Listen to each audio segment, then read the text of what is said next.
guys, you know what time it is. It's your boy David at the Irish Hotspur, Ireland's #1 Spurs fan.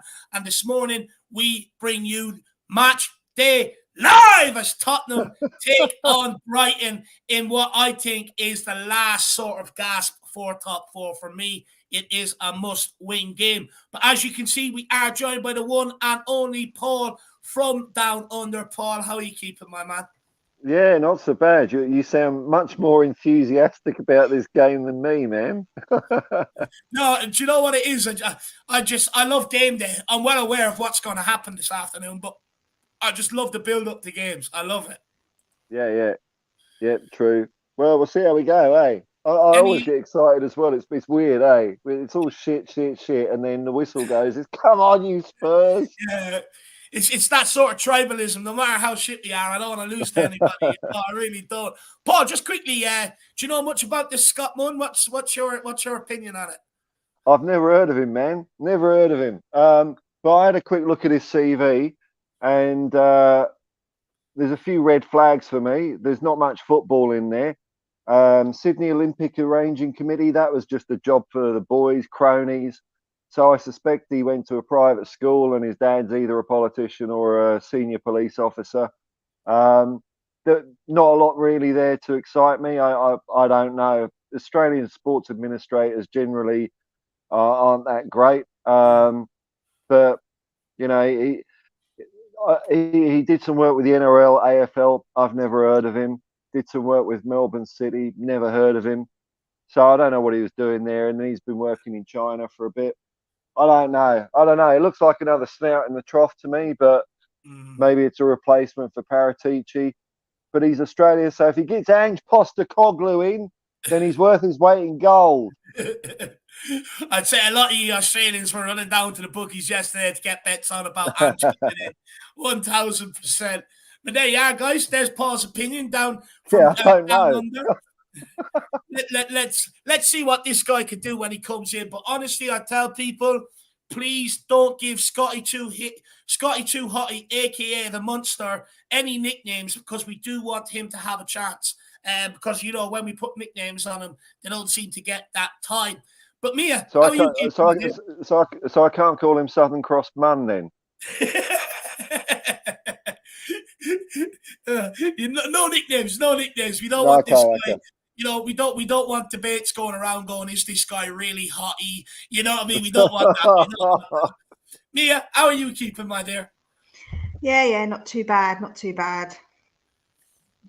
Excited for today, or is the excitement? Do you know what? It's a really weird one. I feel like I'm in quite a good mood today, and I shouldn't be because Tottenham are playing. But like you, I'm like the hope. I always have to have hope, and I always have to have hope that something might actually happen that's good for Tottenham.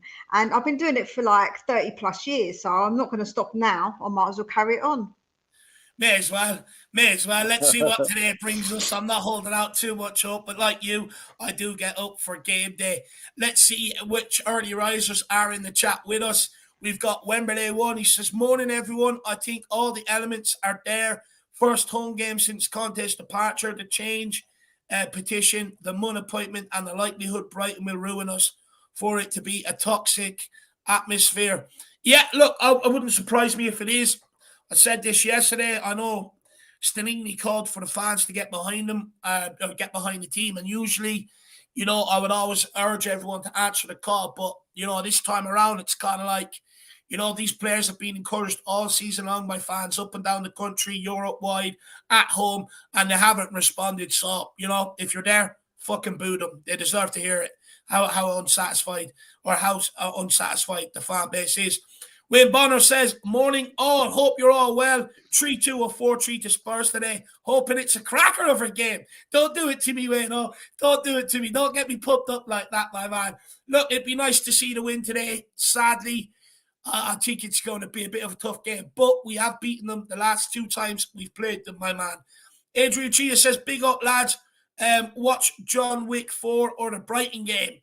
Mia, what would you choose? I'm not really a big John Wick fan, so probably watch the Brighton game, eh? Nah, Adrian, you've always got to go for the Brighton game, for the Tottenham game, regardless. Maybe just pull your couch out from the wall and maybe hide behind it at times, is what I would say. But big up, Adrian. Good to see you in the building. Hopefully you're keeping well, my man. Tom THFC's big up. Big up, hope for a win today, please. I think we're all hoping, Tom. We're all hoping, brother. Welsh Gal says, big up Dave, Paul, and me, and please like and subscribe. Support the lads and the brilliant work they do. Big up, Welsh Gal. Really, really do appreciate that. Hopefully you've got the IPAs out and you've doubled up today. You might need them. Paul Brown says, morning, David, Paul, and the eternally optimistic THFC supporters. Big up, Paul Brown. Hopefully you're keeping well this morning, my man. Not very optimistic today, I must say. Derek Hutchins says, good morning, Dave, Paul, Mia. I am getting ready for another shit show today. Come on, you Spurs. Look, I think many of us are, Derek. I think many of us are sort of scared what's going to happen. We know Brighton, they like to press all the way up to the goalkeeper. We're not very good with the ball at our feet across the back line, or if Hugo Lloris is playing. That does worry me today, my man. And then we've got Leighton Evelyn says, morning, happy clappers. Good morning, Mr. Grumpy. I hope you're keeping well, my man.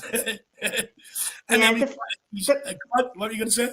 At the Seven Dwarfs, happy's definitely better than grumpy. So, I'd rather be happy, thanks. Big up, Leighton. And then we've got Adiz Amit says, morning, everyone. Hoping for a big win today. We're playing at home, so hopefully that will give us a boost.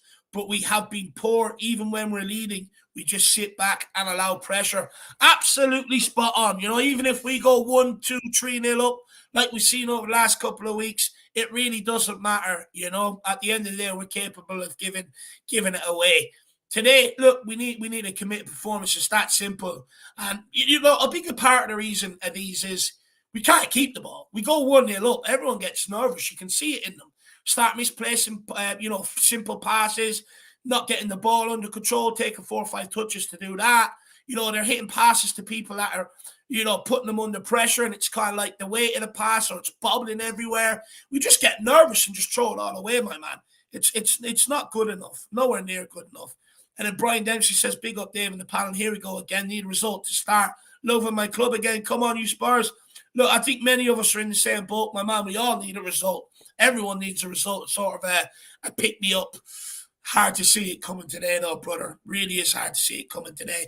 And Washka says she's got them ready. And a Chinese. Oh, you're making me jealous. I'm not going to lie. What's the Chinese of choice, though? Let me know. I get the same thing every time. Beef curry, egg fried rice, and chips. So let me know what you get, Welsh. I know not very, explorative, I would say. But exotic. Yeah, that's the word. Not very exotic, but hey-ho, we give it a go. Isn't that right, Welshie? But look, I've got to tell everybody everything they need to know for today's game. Of course, we are at home at the greatest stadium in world football.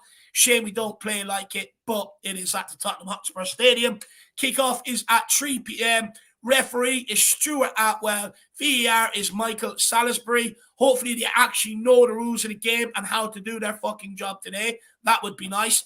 And then, of course, the game is on Peacock TV in the USA, not being shown in the UK and Ireland, like most of the 3 o'clock kickoffs, because it's an initiative to be able to get people to attend more lower league games on a Saturday. That's why that happens. And then, of course, if you want to join us for the watch along today, kicking off at 2:30. So a bit of team news for everyone. Of course, Lucas Moura is out suspended after his idiotic red card last week. You've got Basuma, of course, still out with his ankle stress fracture. Sess Young still out with the hamstring. Benjacour out with the ACL.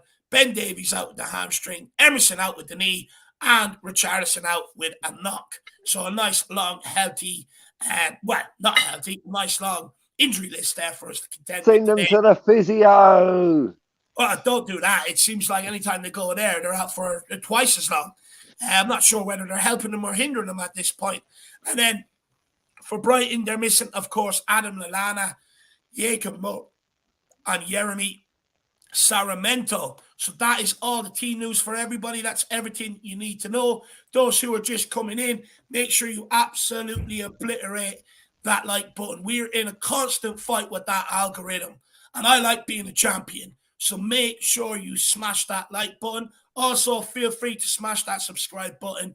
And throughout the show, make sure you engage with us in the comments. That's the most important thing. And I know times are hard.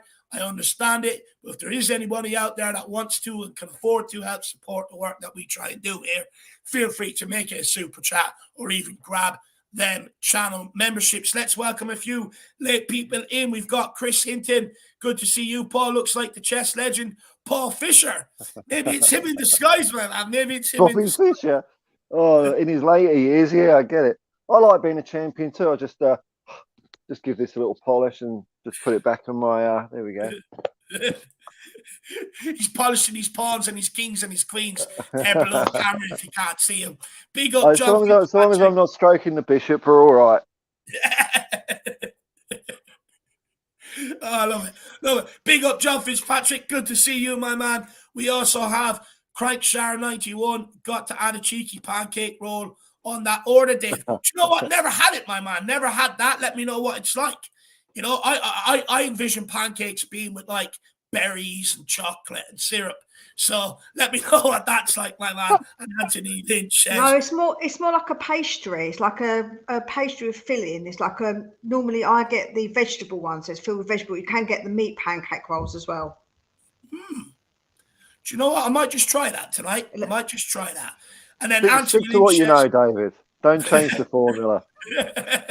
If I do and I don't like it, I'm going to be cursing Mia and Crankshire all night. I'm going to be like, what a waste of money. Then we've got Anthony Lynch says, greetings from County Cork, 2-1 Spurs.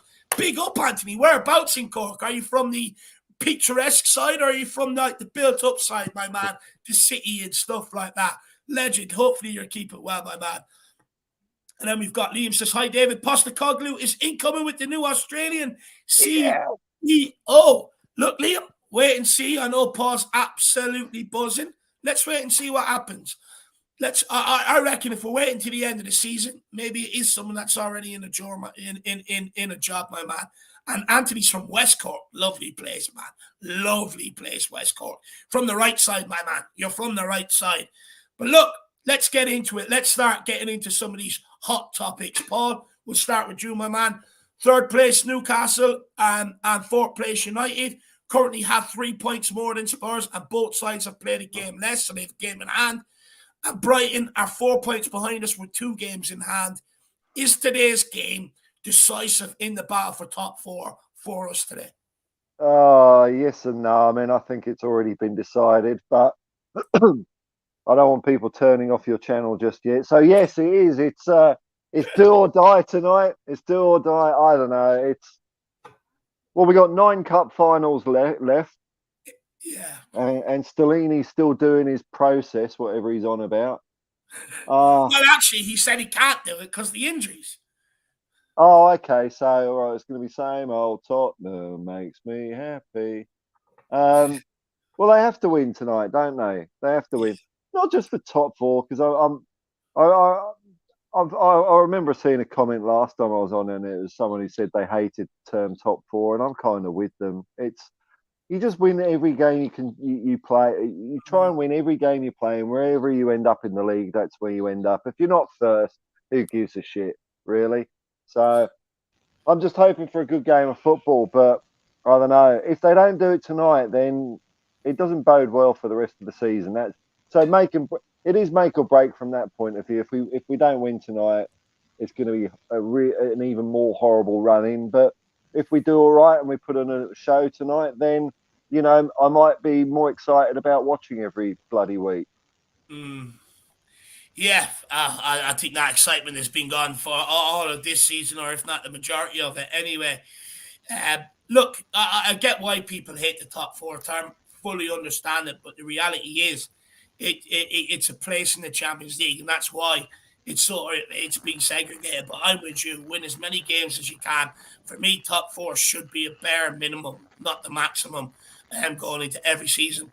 Liam says 4-0 Brighton. Lloris to make a clanger within 5 minutes. Eric Dyer to strike 2 lamppost poses. No, do you know what? Actually, they might roll him out with the golf club and golf ball and get a nice video shot in the middle of a game. And he says, and the mighty Zenful Sanchez to get subbed on 70 minutes. I mean, the guy's so zen, he wants to lie down on the football pitch, Liam.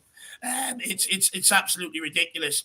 But Mia, our top 4 hopes as it stand, they do look very bleak, like me and Paul are saying, to say the least. Can this current Tottenham team rally like they did last season, especially with games like Liverpool, United, Newcastle still to come?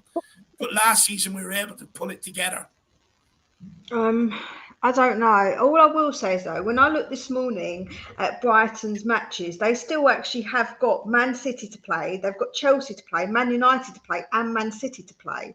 So I do think that with Brighton and Arsenal to play. So with Brighton obviously having games in hand, I understand, but they've got some tough fixtures as well. And I think we play Newcastle and Man United. So again, it kind of is a bit of a funny one, because it depends, doesn't it, on, because if we play Man United and Newcastle and get results, then that takes the points off of them. If Brighton play and get points, then obviously they gain points, but other teams don't. So I think actually it's probably a real claw to who's going to get this. It's like we're all clawing on by like our fingernails in the top 4 at the moment.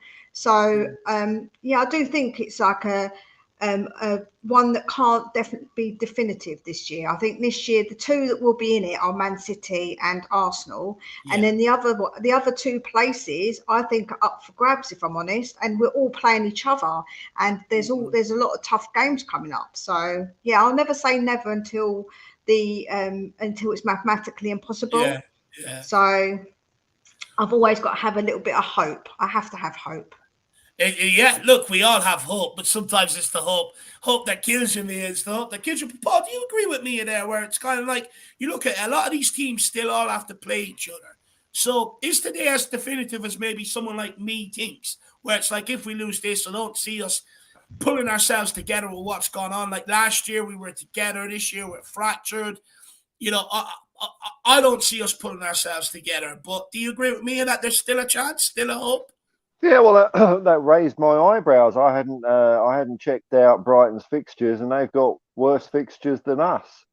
So let's say we beat Brighton, and Brighton fall by the wayside a little bit. We've still got like Newcastle to get out of the way as well. So, but I suppose our destiny could be in our own hands. I'm getting more optimistic now. Thank you, Mia.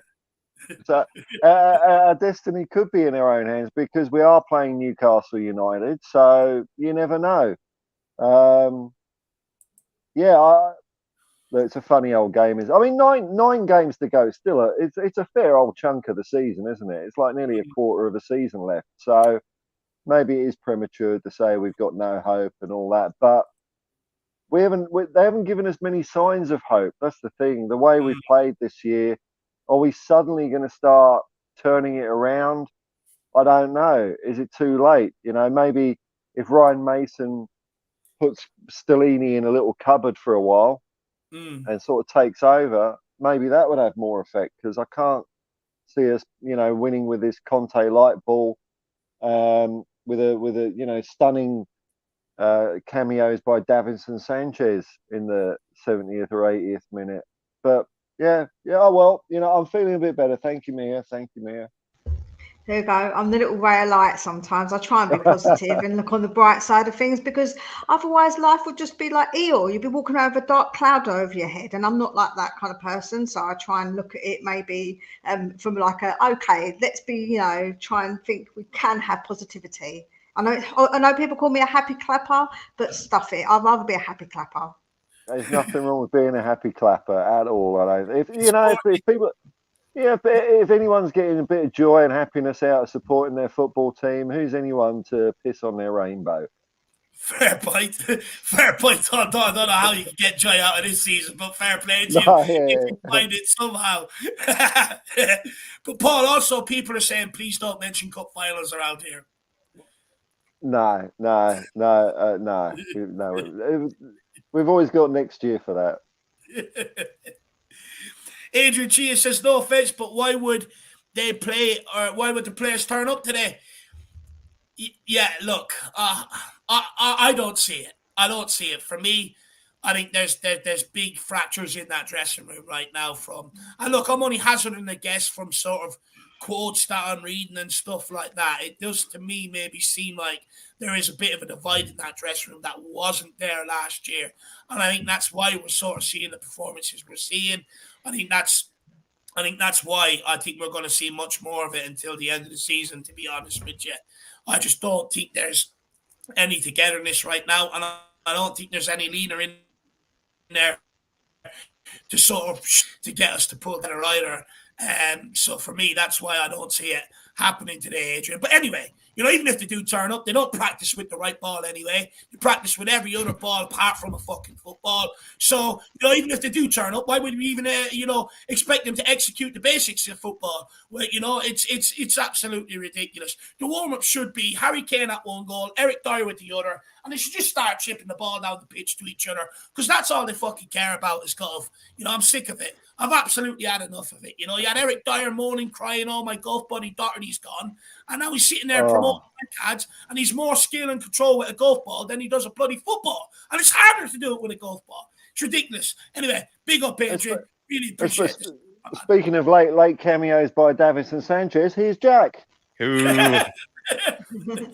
late first half sub, maybe. Somebody got pulled off the pitch a little quickly, and then I got pulled in there, everybody. But I couldn't have missed what could be maybe the funeral to our top four hopes this season. So, we're kind of in the crunch time of the season. Even if we're not confident, these are the games where we find out whether there really is still something to truly play for in terms of the top realms of the table. And we'll see how Spurs fare today, see if they have any mettle also as well, coming up against a Brighton side, which we'll have a question on it later, but the team that everybody wishes that Spurs were maybe more like. I could see this being a bit of a tense atmosphere, because if things don't go well for us, you could see a lot of Spurs fans being quite upset seeing a team that everybody's probably quite happy to, wish that they were more like. I don't know, be an interesting atmosphere today. It'll be an interesting one. Yeah, very, very interesting. It's the crunch time. Yeah, it could either go really, really toxic and sort of bad, or, we can win and give people hope again. Kerry King, though, says, "Come on, you Spurs. Each time I think I'm not going to feel bothered, but when it's actually match day, I can't help but feel the buzz. Tottenham till I die." That's like all of us. All of us. You see, during the week, we moan, talk, debate about the problems, and then come match day, you'd swear all them are gone. It's madness. It's absolutely madness. But look, like Paul said, if the club is what gives you that little bit of happiness in life, that's what it is at the end of the day. Fair play. But big up, Kerry King. Good to see you in the building. Foggy Foams coming in here. He says, "Good afternoon, everyone. It's been a disappointing season. A reshuffle is needed this summer." Absolutely spot on, my man. Phil Coy says, "It's game day. Let's go." Going 3-2 Spurs today. Big H with a brace and Kulu. Come on, you Spurs. Love the Phil Army. Phil Army. Big up, Phil, my man. Great to see you in the building. And then we want Neil G. He says, "I just want Liverpool to win so bad. So bad. If they're ever going to pull out performances, it's got to be this weekend there. It's got to be. I hope they beat Arsenal so bad, my man. Big yourself up, brother." Let's move into Jack, just quickly, actually, before we move on to the next sort of the next talking point. What do you make of our top four hopes, Jack?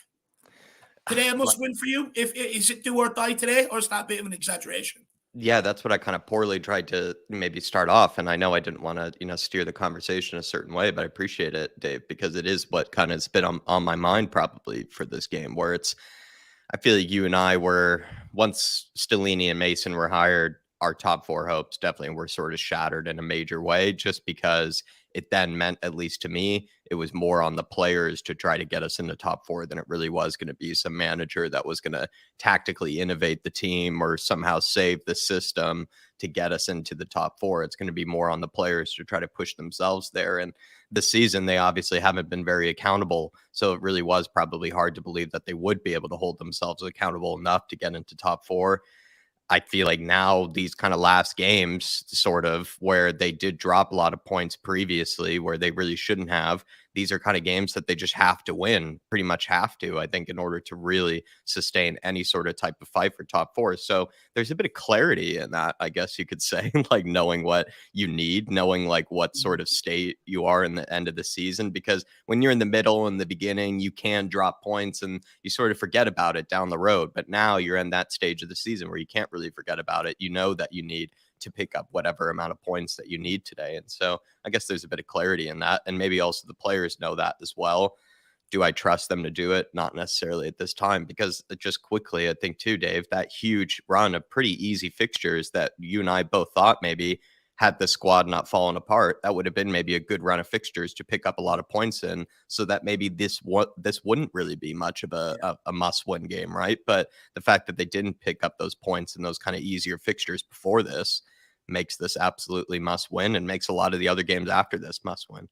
I kind of feel like them games are going to come back and haunt us, to be honest with you. Yeah. I don't really have much faith going into the United game, the Liverpool game. Newcastle away has traditionally been tough for Tottenham for many years now. I think we've already missed the opportunity. Even if we win today, I still think we've missed the ball. I think them games will come back and haunt us. But Jack Crankshire says, Jack is late after sending last-minute email to Enoch begging them not to play Sanchez. Yeah, I came along with the invoice. Sanchez told him not to play Sanchez, sent him an invoice as well. Pick yourself Jack up. sent him in the starting 11 today. That's why he was delayed. John Fitzpatrick says, we are in a crisis. Why aren't we talking about the truths? John, we talk about them all week, my man. We've done numerous shows on it all week. And today, we're like, look, we do talk about the truth. I don't know how many times I've said crisis this week, John. Yeah. Crisis. Look, we've done a podcast about times. the crisis this week, John. We do talk about the truths. Game day is a bit different. You sort of talk about the talking points that are in and around game day. That's how we roll here, my man. But big up, John. Big up. But we definitely do talk. Don't forget we're not QPR, so we could be worse. Good listening. Yeah. Well done, man. You know what? That's what I need to do. That's your secret. Surround yourself with fans that support championship clubs. Makes you feel a bit less shitty every week. But guys, 15. Poor James being thrown under the bus. Yeah, I felt bad for him there. I was like, poor James, man. I've been watching him for years. Bless him, on the podcast with Flav, and I was just like, he just chucked him under the bus like that. He needed a crutch. He needed a crutch to lean on in that moment. Spurs do. Paul, we come to you, my man. 15 of Brighton's last 18 Premier League goals in London have come in the second half. Brighton have only netted in the first half in 3 of their last 17 visits to the capital. We have thrown away leads in the second half in the last 2 games. Is this a stat do you think the players are aware of, and that do you think they'll stand up and not allow this to happen a third time in a row? If we do, go ahead. Well, hopefully the players have got my mindset about stats, and that they're a load of old wank. They just you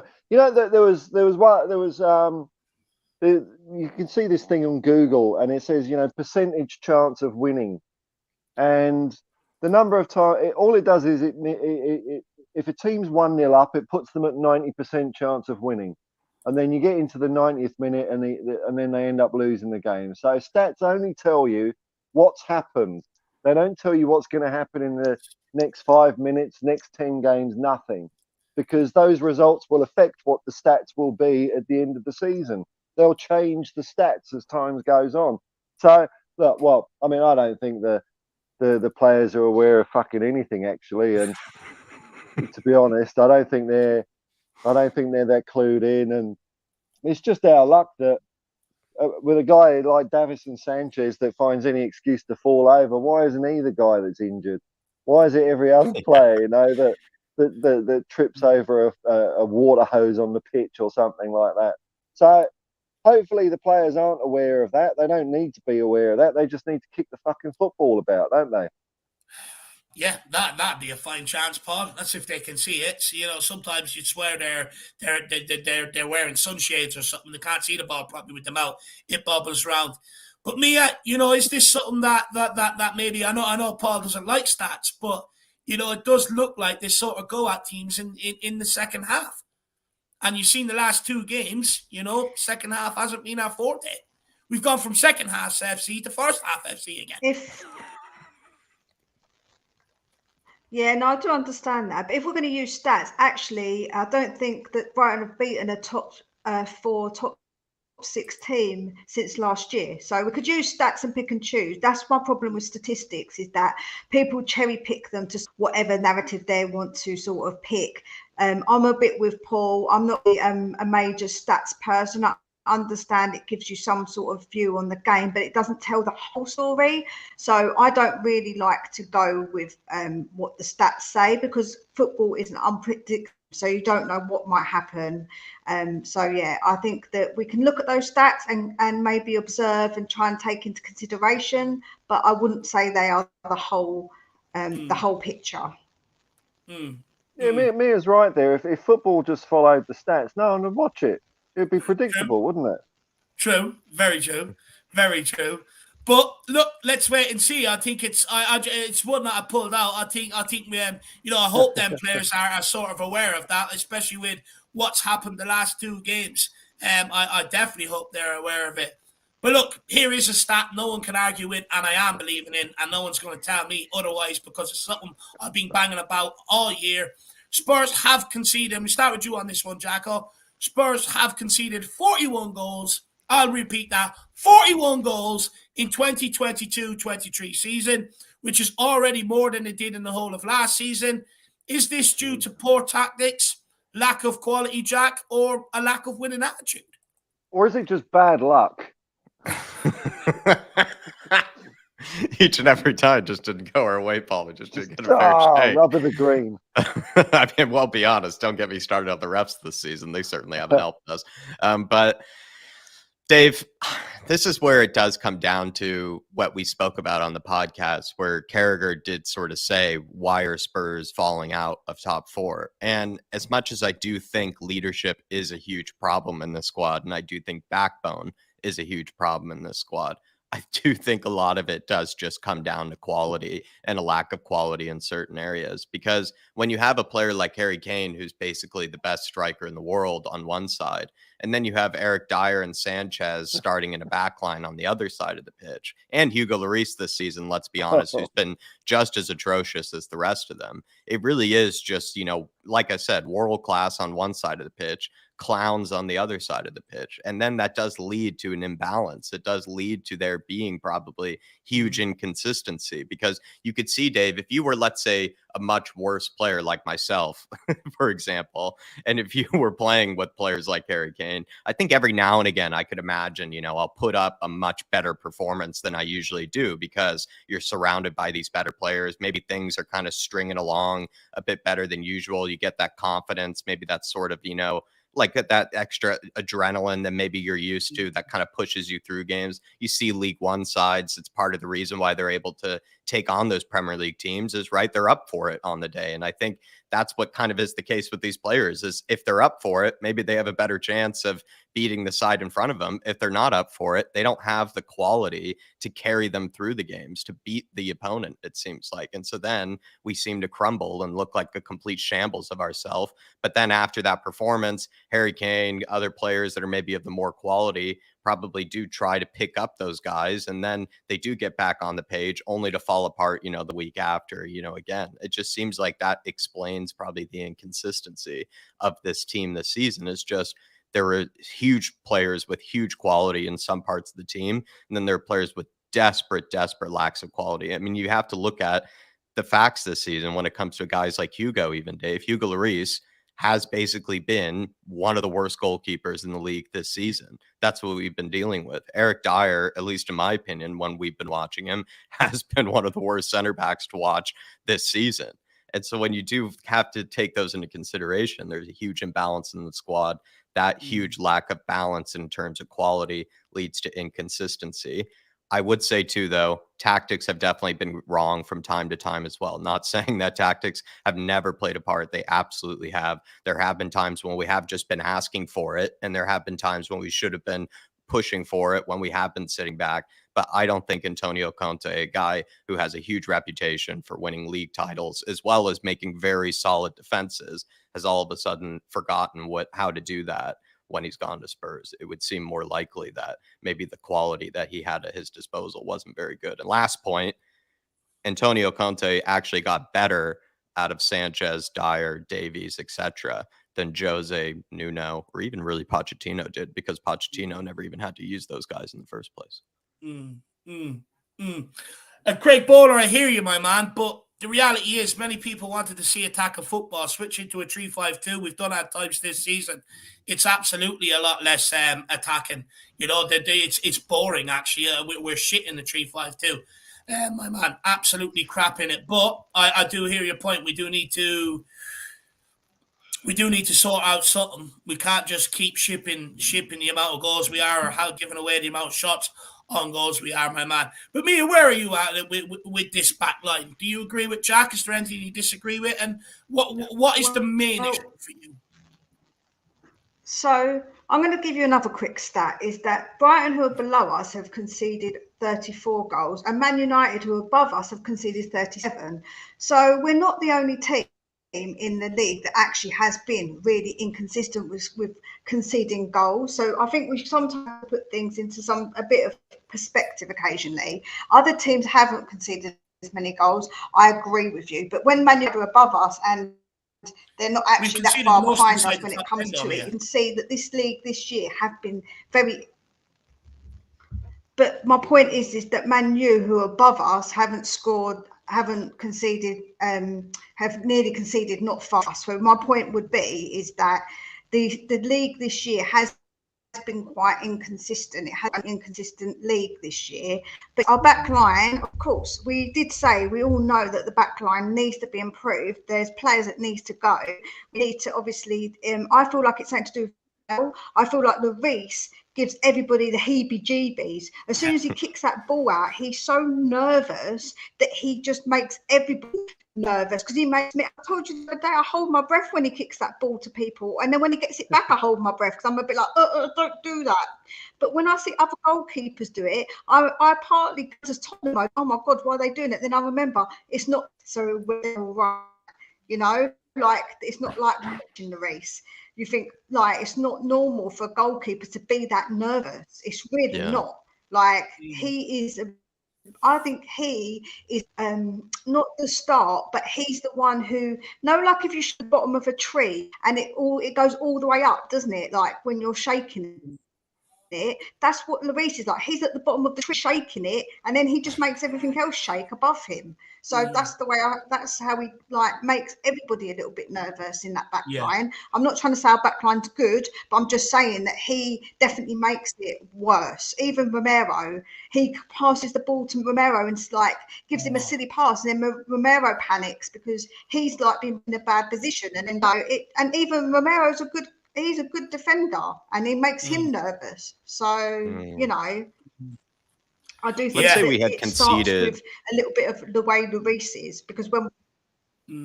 So sorry, man. That was a good point. I was just going to say, let's say, Dave, like we had conceded 6 fewer goals, which would put us closer to Brighton. I think Brighton are on 34 goals conceded.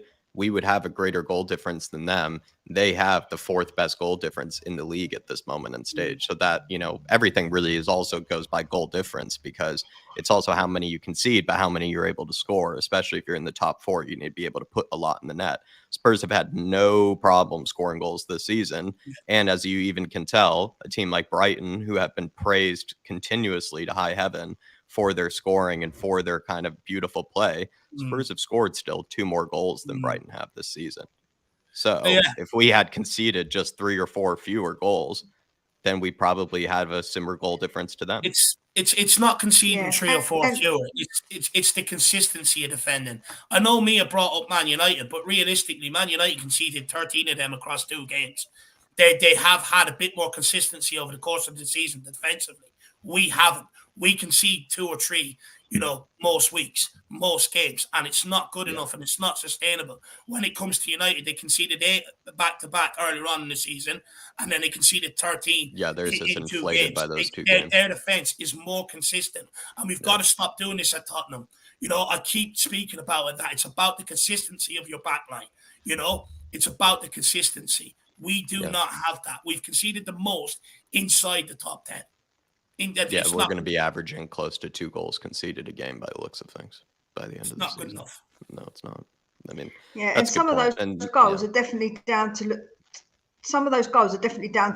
Lloris though. Like when you look, it is the back line as well. They need to close players down, of course. But Lloris bounced it off his chest into the goal for the Arsenal game. Like, do you know what I mean? Like, what kind of goalkeeper does that? Like, yeah, I know. I'll try and forget about it as well. But my point, like, is that Lloris has been part of those goals conceded has been because of him. If we just, even a better goalkeeper could make a bigger difference, you know. I'm not saying it will make a massive difference, as in it will fix everything, but I think having a competent goalkeeper is something that we just lack so much in our defence, with our defence. 100%, you know, 100%. Look, you've got to start with a good, solid base in order to go on and win games and get back to where we were under Pochettino.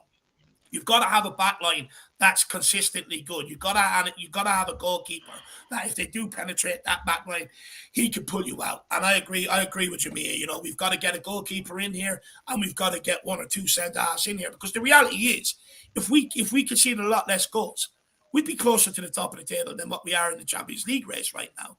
And that's the big difference. That is the massive difference. And that's why I keep going on about the amount of goals we concede. That's why I keep going on about this backline, because that's the big difference. We've always scored goals at Tottenham. I'm not sitting here saying we don't need a cam, because reality is the next guy that comes in here will probably want one, and it'd be nice to have one. But we've got to work on keeping clean sheets first. We have to. And that's the biggest thing. But then again, we can't, because any manager that comes in here to do it, they don't want to train and do defensive drills. They don't want to learn how to keep the ball out of the back of the net. It's absolutely mind-boggling. But Paul, what's your thoughts on this on this back line and that stat and the stats? Well, 41 goals this season. It's shocking. Well, I mean, the games that spring to mind were Manchester City 4-2 when we were 2-0 up, and the defence had an absolute howler in the second half. Leicester City, most of the goals that Leicester scored were comical, absolutely comical.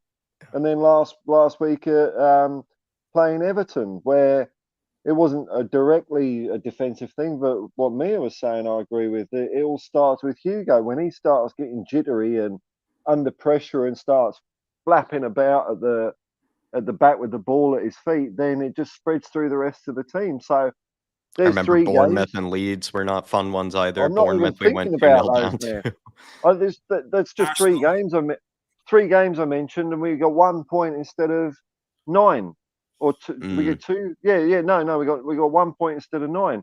So that was 8 goals and 1 point. So I don't know. It's frightening, man. And I think what what Owen was saying about the 2-man midfield. I agree with him about the 2-man midfield. Craig Bowler. Yeah, I don't agree with going 3-5-2. I think, to quote Mike Bassett, we should go 4-4-2. I love a 4-4-2. I just hate this 5. I've said it so many times, man. I hate having 6 players dedicated to stopping a goal going in, and they're all shit at it. Do you know what? Why not just reduce defence by 1, because they're going to be shit anyway, and have more players that are kicking the ball that way? Do you know what? I agree with you. I've even said to Jack, I've never liked 3 centre backs with 2 wing backs. Never been a fan of it. But it's just confusing. I'm not naive to understand why we play it. You know, we play it because we've seen a lot of these guys in the back four. We've seen Dyer in the back four, before. He can't do it. We've seen that. And it's kind of like, we've got to understand why we put an extra body back there, because if we didn't, it'd be worse. It would be worse. Yeah. You're asking your midfield to push on more. You're asking your fullbacks to bomb forward. Your centre-backs are going to be even more exposed playing that way, playing in the back four, playing on the front foot. So, we've got to understand why we play the way we do. I also would say, too, like, as much as I love 4-4-2, as much as the next guy, I'm a huge fan of it. You do see, like, the top teams, Paul, like the top teams are all playing some version of where they're leaving 3 center backs or 3 defenders basically kind of covering the back line, and then basically all the rest of the players go forward. Our problem is that we would leave 3 defenders back there, but we would also basically have 2 or 3 other, guys just hanging out there kind of as well. Chilling. But you do look at Man City, they leave 3 defenders back there. They find some version of a 3 in the back system. You look at the likes of Brentford, of course, even Brighton at times have used 3 in the back plenty of times. I do think even to what's another team in the Premier League that have done it. You see Arsenal leave 3 in the back. I know they start with 4 in the back, but it really is more like 3 that sit back there at times. It is kind of, I would say, maybe more where the game is headed, where it does seem like maybe there is some either version of a 3 in the back, or it is like maybe looks like on paper 4 in the back, but it really is maybe only leaving 3 defenders back there and having some guy pushing up to keep the width. It does seem like it is headed that direction. I just think it really is just down to the fact that our players aren't good enough. It doesn't really matter what formation we play or what system we play. I think any combination of a lot of these players will leave us with that inconsistency and that imbalance that I was kind of talking about earlier. I think if you have the right players, almost any system can work, in my opinion, especially with the managers we've had. It feels like almost any system can work because those guys have proven that they can make their system work, especially if they were given maybe better players in the back line. They're also like strategically agile, aren't they? Like they won't play 3 centre backs every single game. Like you say, it will depend on the stage of the game, what the score is. That's just our plan A, B, and C. That's it. And it's all right for the other teams to do it now and then because they're just playing pragmatic money ball. If I was head of the Premier League, any team that plays 3 centre backs, you get docked 12 points for being boring pussies. Yeah, I was going to say what Craig was saying, but with the it's better. The reason that it works in other teams is because they've got midfielders who work harder. So if you've got a decent midfield, you can play that system, and like you say, sometimes switch it to 3 because of the midfield. So that's where the thing is. I think that's where our problem is as well. It's because of the midfield have to do a certain job, and if we haven't got the midfielders to do that job, you can't play that system. I think you're right, man. Like I said, we leave 3 defenders back there. That's fine. But then we seem to leave 2 or 3 other players like kind of hanging out right next to them, it feels like as well. Like we don't actually send that many players forward, it feels like, even in the first place. And that also, like you said, maybe not hard enough working midfielders. I know our defense would be even crapper if we just played, normal football. But all you got to do is kick the football over them to our gargantuan 4-man midfield, and then it's up there, isn't it? Instead of what we're doing is we're playing it out. We can't play it out from the back. We're useless at it. Stop doing it. Just kick it over those muppets. No, it's I'm just bored of it. It doesn't matter what you ask them to do. You ask them to play long, you're like, okay, when I mean play long, play in towards like Harry Kane. Over the sideline. And the ball's gone out to the right-hand side of the pitch while Kane's standing over on the left. It's just... Dave, remember when we were playing it long under Jose and Nuno? I mean, you kept saying that the ball boys were hating it. They were hating that style of play because they kept having to leave the stadium to pick the balls out of the River Thames from, Eric Dyer and everything. Look, I just want this season to be over. I want to limp across the line and I want to get this problem sorted out. It's a problem I've been speaking about for 2.5 years now, if not longer, and I've highlighted consistently, and I'm bored of it. I'm fed up with it. Every summer I'm thinking, nice one, we'll go and get a decent centre-half in here, and then I just get let down and pissed off. So hopefully this is the year we get it done, because, I mean, if no one at the club can see that this is holding us back, then there's no footballing people left at the club anymore, in my opinion, if that's the case. Adrian Chia said to me, this is the year, though, isn't it? Because we only got Longley on loan last year because the ones we really wanted weren't available. So this is it coming up. The transfer window will get all those defenders that are available now all of a sudden. Every year it's supposed to be, and it never happens. I'm sitting there scratching my head. I'm like, but we need a centre back. I don't know. It's just madness. Adrian Chia says, for me, it's the phobia of conceding and we fall deep. Look, it no doubt about it. The players are well aware exactly what's going to happen. They feel it. We've all played in teams where, that situation comes about, and then ultimately they end up dropping deeper and deeper. But look, the reason why they drop deeper and deeper is go back and look at the last 2 games. Højbjerg, and I'm just going to pull him out for an example. Against Southampton, 3-1 up, 5-yard ball to Harry Kane. Doesn't play it. Southampton pick the ball up, come down the other end and score and keep the pressure on. Mm-hmm. Last week against Everton, Højbjerg, 5-yard ball to Sanchez, goes out over the sideline for a throw-in. When we go up, we do not know how to keep the ball. And when you keep kicking it back and you keep kicking it long, I can understand kicking it long to push up and relieve the pressure and push out, but we don't do that. We kick it long, we take a breather and wait for it to come back again. We got to learn to keep the ball in these situations. We've got to learn to at least try and play. But, when you don't do that and you keep giving it away, naturally you drop deeper and deeper and deeper. Your midfielders start sitting on top of your back line to close the gaps. Your forwards will sit back on top of your midfield to close the gaps. And that's what you're seeing. Everyone in a tight combined space and with no one actually pushing out to do anything because they're afraid they don't want the ball to be played in and around them. So we got to learn to start keeping the ball in these tight, nervous situations, because if you don't, it's just the way football is. You naturally give it back to them and you just let them come up with more ways to attack. Go on, Mia. I know that City obviously are way. I know City are way above us is in quality, but look at the way they control games. They play cat and mouse with people. They keep that ball and they fizz it around, and they're so confident in the way that they keep and control games. It's beautiful to watch. I'm not going to lie. I watched it in awe when I watched the way they control games. And I'm messaging my brother during the games, going, "Have you watched this? Like, how lovely is this to watch? They can just control the game, and they're so confident the ball, and they can just fizz it around, and they're not worried. Like they're not blue at all, and they just control the game. They just control it, and then and when they get a chance, they'll attack and then get a goal. Like they're so clinical. They control the game, bang, goal. Control the game, bang, goal. Absolutely spot on. And that actually brings me to the next question, which is actually about controlling the game, Mia. The fact that like you've highlighted, we keep throwing away these games compared to other teams. So, look, let me just throw this out there to the panel. We have thrown away many games this season. And look, not just this season, over the last few years. We don't know how to control games or see out games.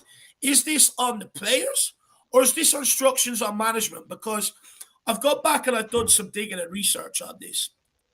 And Jose Mourinho was asked at times why his team sits so deep. He's come out and said, I'm not asking him to do it. Conte's come out over the course of his tenure here and also said the same thing. Stellini alluded to something very, very similar on Monday as well. So what is the problem? Why can't we control these games and see them out? Because you've got the players that seem to be throwing the manager under the bus for it, but then you've got the manager saying, hang on here, I'm not asking these players to do this. So where's the problem? I think this is what kind of proves it, though. Like, if you don't want to believe the managers, Harry Kane has come out, I believe, on 2 separate occasions. Ali Gold has said this very recently in some of his videos, that Harry Kane, I believe under Jose as well as under Antonio Conte, 2 separate managers, has said the boss man did not ask us to sit back in those moments. In fact, when we had the lead, we are instructed to, exactly right, defend with the ball, right? Defend with the ball at your feet. Use the ball, use possession as the way to defend the lead. Control the tempo, as Mia had said perfectly, right? Control the game with the ball. But he said there seems to be a bit of a mentality in the squad where they start to lose the ball, they start to lose possession, and then instead of maybe trying to defend the lead with the ball, they start to defend the lead without the ball, and they start to sit back and try to sort of defend and hold on to the lead. I think he said this on 2 separate occasions under 2 separate managers, Harry Kane, where he has said that they weren't instructed to sit back in some of the games that they've been accused of doing it. So it does make you think, like, if Harry Kane is coming out and saying that, it does make you kind of believe some of these managers. When it comes to Jose Mourinho, I'm not going to believe him that every single game he's not telling these guys to sit back. I mean, it is Jose. At the end of the day, you do know that he is absolutely telling them to sit back on plenty of occasions. He loves not having the ball. He loves not having the ball. But you see where he's coming from, where it's like when we have lost games, when we are 2-0 up, 1-0 up, I mean, tactics do really kind of go out the door a little bit. It is kind of just defending the game with the ball. It is kind of just controlling the game, controlling the tempo, using, your confidence, using the ball. And we clearly aren't able to do that. And I think that's what Harry Kane is alluding to, is for some reason, when we find ourselves in positions like that, we have a bit of a mentality of trying to hold on to the lead instead of going out and going for their throats, basically going out and trying to just finish the game off, to just sort of seal the win and basically go further. When we're 2-0 up, instead of going for 3, we seem to have the mentality of holding on to 2. So if that's what you obviously are saying, what do you think's changed, Jack, from this year to last year? Because end of last season we were going for the jugular and we were scoring those goals. So what's changed from then to like the difference of a few months? It seems crazy that something's changed so much, where the end of last season we really did go for the jugular. We were scoring goals for absolute fun. Like we absolutely smashed Villa, we smashed Arsenal. I feel like what's changed? It's just weird that it kind of has changed. And I know you're saying it with different managers, obviously, like you say, Jose. Go on, sorry. No, sorry, go on, finish your point, and I'll come in after. Yeah, I was going to say with Jose, it's a bit of a different like scenario, like you say, because we all know he is a defensive manager. So you would expect that he isn't, he is someone who does say shut up shop, put the bus, put a truck, put like a big double decker as well, and the buses behind the goal. So we know that Jose is like that. So I'm just with Conte, we have played like that, but then we haven't as well. So it's just a bit confusing on what's changed from end of last season to now. Do you know what? I've done a bit of digging again. Honestly, I just spent like a couple of hours digging there, like the last couple of evenings. And when I look at it, I do see a sort of recurring pattern. And I'm just going to stick on Pochettino players here. I'm not sticking on any new signings in the door. So, for instance, I'm just using Eric Dyer for an instance, right? Jose Mourinho came in, praised them. He sat down, talked with him. You're going to be in my team. Asked him why he wasn't in the team on the Poch. He blamed Poch, etc. 6 months later, Dyer let him down. Mistakes were happening under Jose Mourinho. Goals were being conceded. He dropped Dyer. You look at Dyer under Conte. Good last season, up from the middle part until the end of the season. Yeah. A lot of these players can't keep up with the mentality and the demands of a full season. Consistency. And that's where I think the problem is with these guys.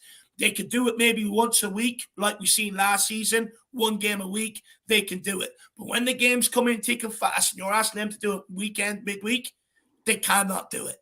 And they're the sort of players that, they moan when they're not starting every week as well. And it's a big problem. They can only keep up that mentality and stuff for about a 6-month period. And then it completely crumbles and falls off a cliff.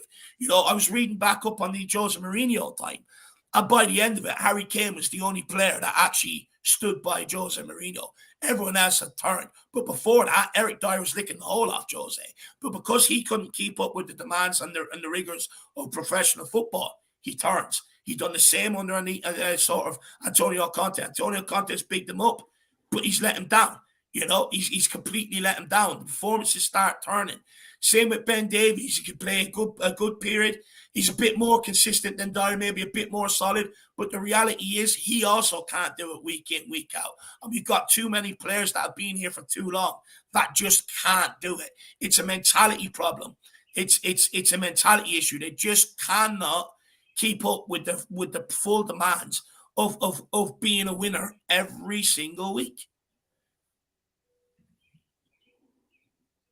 Bob, anything you want to say?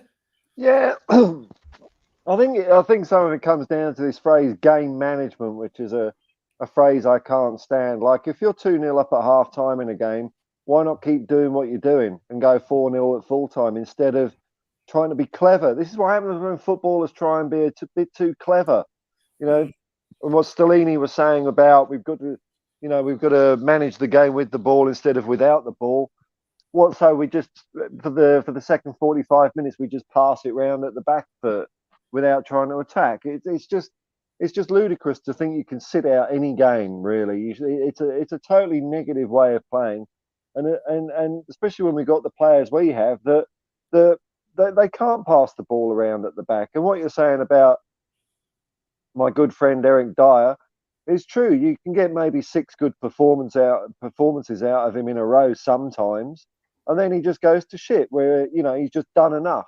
He's done enough. Maybe if his contract is on the table this week, he might have a good performance this week. But as soon as he signs it, he's going to be back to shit again. You can't manage a game when you ain't got the players to manage a game. The only way to play football is to play bloody football. But as well, the reason why I allude to mentality is because anytime these players are asked about, and this isn't just Dyer, Hugo Lloris has been a culprit of it at times, Ben Davies at times as well. No one takes responsibility or onus for it. I mean, I went back and looked at it. Derek Dyer under Jose Mourinho. Jose Mourinho absolutely lifted him out of it for making mistakes against Chelsea and Liverpool back to back. He dropped them. After Mourinho got sacked, they went and turned to Eric Dyer and said, what do you think on the comments about you this season and all the mistakes you keep making? His response was, well, people are going on like I'm making them every week. But you fucking are. You know what I mean? You bloody are. And it's kind of like they just don't get it. There's always excuses to fail. There's always reasons and blaming everyone else to fail. No one has the winning mentality. And when you don't have that and they form the core of your squad, the core of your dressing room when they've been here for so long, it filters out to everybody else. And it's just not good enough. Everyone has an excuse not to win, but nobody wants to pull together and win. And there's a lot of core players here. And you got to question, why weren't they in Poch's lineup week in, week out? Because he knew they couldn't keep up with the demands and the rigors to do it week in, week out. He knew that. That's why they were second players. That's why they were brought in, dipped in and out all the time, because he knew they couldn't keep up with it. And now we're expecting these guys to be able to do it, and they just can't. The mentality is all wrong. Hugo Lloris has made excuses after Mourinho. He's made excuses now. I'm just fed up with it. I'm just absolutely fed up with it. Some of these guys need to step up and start taking responsibility. Because when you don't do that, as soon as you go to lift someone else out of it, they'll tell you to shut up. They will. I've been in dressing rooms like that where, people are blaming everyone else. And it's like, who are you talking to? You've been crap. You've been absolutely useless. This mistake, that mistake, that mistake. And then it just descends into chaos and ends up in a fractured, broken dressing room. And I think that's what we're seeing. I think do you think when you that... Go on. Go on, man. Go on, man. No, go on, man. You're right. I was gonna say, do you think it is what we said the other day, is that the new players being filtered in are too young, and so they don't feel like they've got the authority to kind of say anything, because we have got a lot of new players who might not have that mentality, but because they've got the few older ones that are regulars now, which isn't that many when you think about it, we have got a lot of new players, and obviously Kane and Son are the old players, but they're different. But like when you look at those other players, the ones that should be kind of out, they're the old, and I feel like that we haven't got someone to kind of address it. And like I said to you the other day, is that we need to get someone who is maybe newer blood to come in and be the one that says to everybody, right, listen guys, this is what is going to happen, you're doing this wrong, you're doing this. But it feels like no one wants to step up because of the old guard that are there at the moment. It feels like they kind of control the situation a bit too much. I think you're right. Yeah, I think part of it too, though, is new players too, Mia. They don't feel comfortable. New players, they have to prove themselves to everyone. They have to prove themselves to the fans. They have to prove themselves to the manager. They have to prove themselves to the tea lady, to everyone, right? They have to make a good impression at the whole training ground. They have to they're in like a new city almost, right? It's like a new atmosphere, a new everything. And they're basically coming in with that sort of fresh attitude, like you said, that fresh perspective. And compared to players that have been here, as we know, 6-7 years too long, they get very well situated and very kind of well, they have their foundations in the club. They kind of find it quite easy and comfortable there. And then I think it's also difficult for maybe players like Kane and Son, who, let's be honest, probably thought they wouldn't be playing this long with Dyer and Sanchez and Davies. They probably thought these guys would have been well out of here by now. And so they probably themselves are like really happy to see Richarlison, Romero, these new players come into the team. But they're also balancing the fact that there's these other guys that just still won't leave, that are from that old mentality in the squad. And so it is, I think Mia's spot on. I think part of the way you do get rid of this is also just bringing in more and more new blood of people that are willing to prove themselves and wanting to prove themselves. I just want to come in on that last comment you said there, Jack, about bringing in more and more new blood. I agree. I think we need it. But do you know what? I was sitting there thinking about this last night. Since Pochettino, we've already had a rebuild. It failed. And now we're in the second one. We had the likes of Ndombele, Lo Celso, Doherty, all these sort of people come in, and they've all been gone. And we're sort of, if you think about it, in a second rebuild. And it's not a case of bringing in new blood. It's a case of, I think what you mean, Jack, is in new blood in terms of leadership, I think. Because for me, I think it's actually just as important to get a lot of them guys out, the long outstanding Poch players who have not done it. True. For a long time. I think it's just as important to get them out to bring in new blood. You've got to question it. You've got to look at it from an outside perspective, right? The amount of turnover of players we've had over the last 3-4 years. There's a perception out there that Tottenham don't spend money. Okay, we don't spend money like other clubs, but we spend money. But these new players are coming in. They're not settling in. Why? Because there's no leadership. There's no one setting standards. There's no one saying, look, son, this is what we do here. Anything below that is unacceptable. Then you look at the clicks. Why is there so many clicks? Because there's no one sitting there pulling them together, no one there leading them, right? So they're all fractured off into their own sort of little cliques. So we've got to, it's just as important to get a lot of these guys gone so that you can completely sort of freshen up that dress room, that leadership team, as well as it is bringing in players.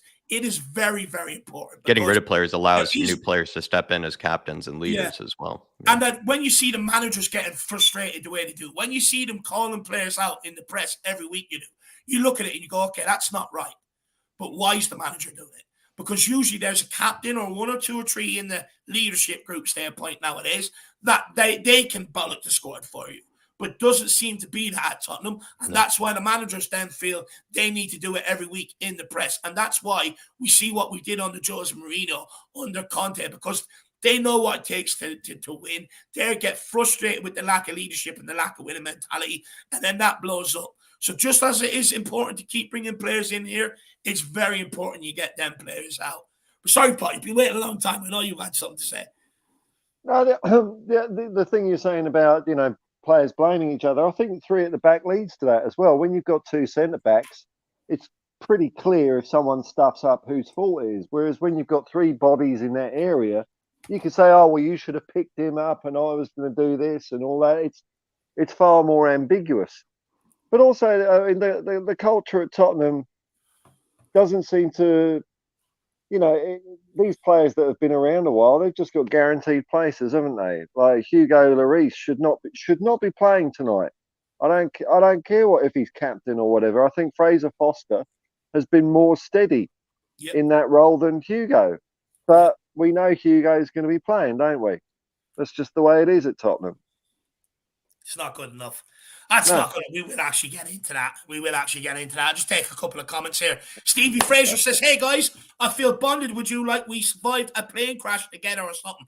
What's that documentary that was out years ago when I was in school and everyone was on it and I hated it? Lost. That's what it was. Lost. And that's what it feels like.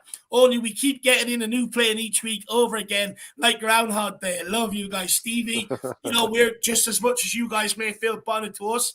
We're definitely as bonded as it is to you guys. When I don't stream or don't get the interaction off you guys, I feel like I'm missing out. I don't know what's going on, and I miss the interaction. So thank you, Stevie. Really appreciate that, brother. Just quickly, we'll take this and we'll come back to Adrian Chia. Tom Hillier here says, big up, guys. 2 season tickets in the 1882 East Upper next to South Stand. Not selling. Anyone want them for cheap? Need a Spurs account to send the tickets as well. So if there is anyone around that has that client reference number is what they call it, the CRN number, not a supporters reference, client reference number, and you're looking for maybe tickets for a couple of games, please do get in contact with Tom here. Big up, Tom. Very nice thing of you to do, actually. How should they get in contact with you, Tom? Should it be through email or should it be on Twitter or something? Or should it be through us or something? Let us know, Tom. But only so much time left till kickoff as well. Yeah, big up, Tom. Absolute, very generous, my man. And Adrian Chia says, last season we overperformed and now we gassed out. Look, I would say there's definitely an element to that, Adrian Chia. I think, look, nobody expected Tottenham to get top 4 last season. Even half of our fan base didn't. We did. The expectations rose again. We didn't meet that this season. And you're right, we gassed out. It's like, we only seem to be able to do it for so long. And on top of what I'm talking about the players, Adrian, you look at the manager turnover we've had in the last 4 years. We haven't had one manager in the dugout for a full season. That cannot continue. That's embarrassing, And it's like you see the amount of manager with turnover of players, management, etc. It can't keep continuing like this, and that's where, it comes back to the leadership in the squad. Yes, you can blame management in other areas, but you've also got to look at the leadership in the squad, because if you don't have strong leaders, that's why you're not seeing change on the football pitch, no matter how much we bring in here, because it's the same core that seem to stay, but everyone else is rotated. And that's why we don't see the change. And that's why you see the manager turnovers and everything else we do. And look, do you know why we're gassed out? Do you want to know why we're gassed out? Because we don't want to fucking train. That's the problem. I've gone back and done so much research. The stuff they've had to say about Jose Mourinho's training, Nuno's training. They complained about Poch. The Athletic actually done a wonderful article on it 3-4 years ago. From the Poch to the Jose Mourinho, and it's like they complain one thing about Poch and then the complete opposite about Jose. They complain about managers drilling down on defensive methods. Now, regardless, you get paid, you do what the manager wants you You're to paid do, to be a whether defender. it's attacking or defensive. And how about you actually realize, this is where a leader comes in, where he's like, hang on, guys, stop moaning, shut the fuck up. We can see goals. Actually, we can see 2-3 goals nearly every single week. So maybe you actually think we actually might need to do the defensive training rather than you guys crowding around and everything else. And then when you see them playing cricket, bowling, they're off at movie premieres. You have Eric Dyer standing there promoting a new golf wear, doing tricks harder with a golf club and a ball than it is a football. And we wonder why. We wonder why we gas out, because no one wants to work. No one wants to work hard. Drilling down in training tactics, whether you like it or not, it's all for a reason to win. You don't want to do that. You complain if you're overtrained. You complain if you're undertrained. And then we wonder why we gas out. But another reason why we gas out, you've gone from extreme methods. Pochettino, extreme training method, to Jose Mourinho, nowhere near as extreme, to Nuno, nowhere as extreme, to Conte, which is an extreme fitness method. And you wonder why these players gas out, because it's the constant changing of routines as well. But if they don't want to work, that's why they get the change in routines, because they moan about training. The basics of being a professional footballer. I mean, it's madness. It's absolutely madness. But big up, David, I think you missed that super intense video that the social media put up of them on the exercise bikes. That was hardcore, wasn't it? Just sitting there. I couldn't believe it. I used to do a bit of competitive bike racing, and seeing those guys all sitting upright, it was like they were just letting the machines do the work, and then they're wondering why they're not getting fit. It was awful. They're going to put TV screens on them soon. They'll all be watching each other play golf on the TV screen. Oh, fucking hell. No, they won't. They'll be discussing the latest episode of Love Island while fucking eating popcorn. It's a joke. I got a text. Can I ask a serious question though? Do you think that us having the fitness coach pass away has been detrimental to the players' fitness? Because apparently he was very good, the one that passed away. I can't think of his name now off the top of my head. But yeah, is it Petroni? Ventroni. I can't think of his name. Yeah, look, I have no doubt it definitely has a part to play in it, because I don't think Conte would have been too quick to sort of replace him, because he's his friend and stuff like that. And, his fitness methods were sort of his own ideas and stuff like that. So I have no doubt that they've sort of struggled to replace him. No doubt about it whatsoever. Where's the inner motivation, though? I mean, it probably has affected them, but surely as a professional athlete, you want to be stronger, faster, better. And you shouldn't have to rely on someone telling you to do that. And if you haven't got someone to do that, does that mean, great, we haven't got a coach now, we just play a bit of Scrabble, Paul, this is what drives me mad. Go on, Mia. Sorry, no, I want to clarify. I just meant his methods of training, not that the players should obviously be motivating themselves. Sure. Me, I need someone to shout at me when I'm when I'm getting fit. When I do my training, I need someone to shower me because I'm not a person that is motivated, but I'm not getting paid thousands of pounds to go to the gym. So, you know, they should be motivated. But I just meant his methods maybe were good. Yeah, look, you know, you seen how close Sonny was to the guy and stuff. It wasn't even just the methods. It was like people could go to him. They looked at him as sort of like a fatherly figure in and around there as well. Like, look at the words Son had to say, the amount of players that came out when it happened, what they had to say about him. It was a huge sort of figure loss. But back just on what Paul was saying as well, I mean, you know, this is the problem, Paul. They complain when a manager has one fitness plan for them all. But then they also complain, I think it was under Jose Mourinho, where they're like, well, he doesn't tell us to do fitness. He leaves it as optional, and we're not fit. I mean, well, whose fault is that? Whose fault is that? Dicks. You know, honestly, it's madness. Anyway, I'm moving on from that because I'm just going to give myself a heart attack, and it's really not worth it. But guys, the next question I want to talk about, Mr. Brady. Oh, yeah. Sorry. Yeah, big up, Brady. No worries at all, my man. You enjoyed that game over there in New York. I think it's mad that you paid to go and watch Leitrim over in New York in the GAA.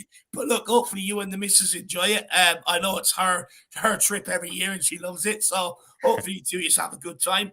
Also, big up Shawnee as well. Good to see you in the chat.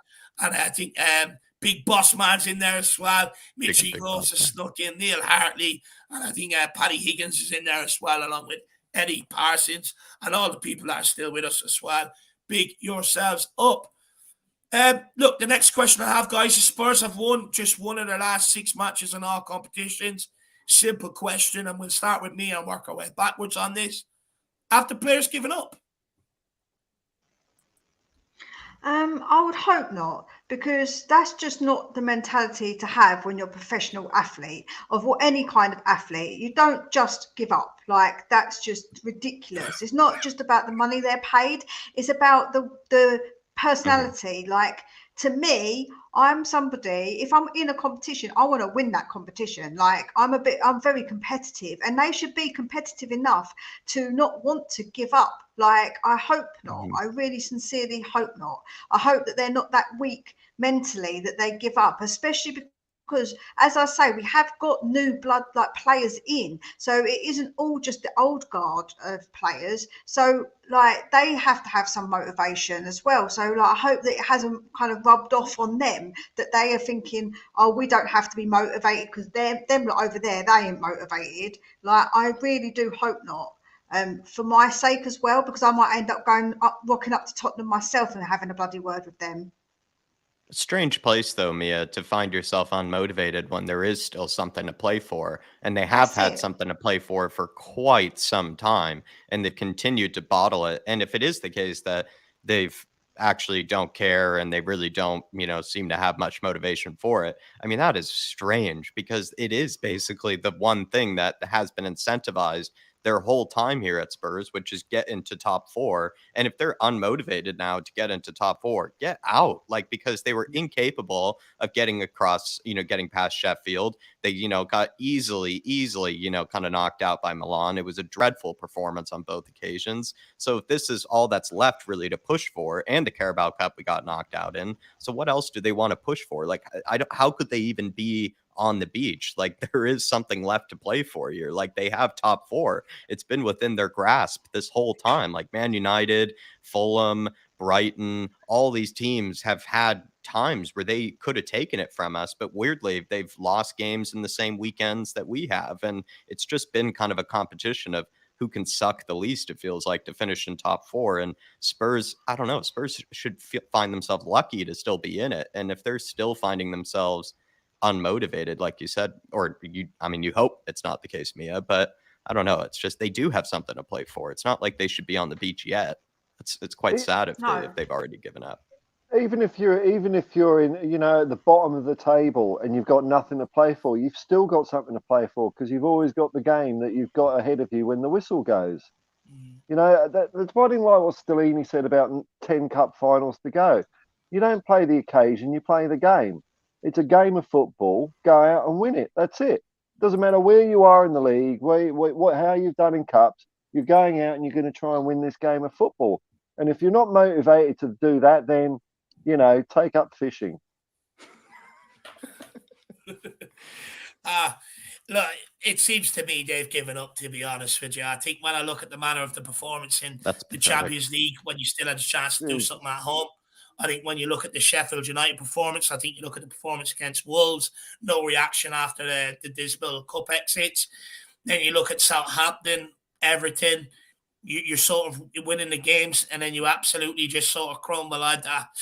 I think they have given up, if you want me to be brutally honest. I think they're resigned to their fate. I think they know deep down in themselves they ain't getting top four despite what Stellini or anyone else comes out and says. I think they know it. I think the rot has already set in. I don't see them pulling themselves together. I don't see anyone sitting there saying, guys, you may think the season's over, but fucking wobble your heads together. We can still make top four. Let's give it a good stab. I don't see anyone being able to do that. And for me, I do think they've already given up. I think you got some players who just want the summer to come so they can go on holiday. I think you got some players that want the season to end so that they can just get out of here. I really do believe that. Yeah. It's It's I shit find though, that isn't it? sad. Sad. It's sad, right? But it's just what. Huh? What was that? Oh, hello. Say that again. Say that again. I'm going to log out and log back in. My computer's No, I think you're fine now. I think you're fine now. It's all I right think now. you're fine now. Well. Okay. I think I was just going to say, though, that they shouldn't have an excuse to be on the beach already. I know there should never be an excuse, like you said, Paul, to be on the beach, but I mean, they've had stuff to play for. They've had stuff to play for. There's no reason to be on the beach at all. Like, if you're 12, I could see why. If you're like an Aston Villa this season, like an Aston Villa are a classic example of a team that seemed to be on the beach always before anybody else because they finished kind of mid-table. It feels like if you were in that sort of position, I could see it. Like you're knocked out of every cup competition, you're mid-table, already hard to push for European spots as it is. You could see why they might be on the beach by now. But like Spurs have had something to play for in every competition. I don't get it wherever you are in the table, man. You know, your job is to go out and play a game of football. And surely you want to win the game, don't you? You don't check out. I mean, what's the point? I mean, that's like, so what? It's like their mentality is the same as someone who's working in a bloody cubicle for 60 hours a week and doesn't want to be there. Do a different fucking job if you don't want to play football. It's because they view it as a job, though, Paul. I think with the amount of money that's come into it nowadays, and you know all these other things that are in contracts and everything now, it's more viewed as a job. Like a lot of them. I don't think they're playing it because they love the sport. You know, it's like, 36 games, 2 games left. Let's jog them on. And it's kind of like, you know, if I was a player, it doesn't matter how many games are left. I want to play every single game because I love the game. I want to be out there. I want to play. You know, it disappoints me when you see teams where you would say, okay, they've nothing to play for and they're just going through the motions. It's like you've got a career of 10, 12 years here. 10, 12 years, 14 max, you know, and it's kind of like you've got to give it your all. You've got to enjoy every single game, and we don't seem to do that. You know, we don't. You look at our players, none of them are enjoying football. None of them. No, they don't look happy, do they? They see it as a job. None of them are enjoying it. Well, Joe, we should do, if they don't turn up, if they don't turn up, we should dock them a week's wages and go and make them clean toilets and shovel horses' poo. That's what we need to do. That's your training, mate. You can go and clean toilets and shovel poo and not get paid for it. Sweet.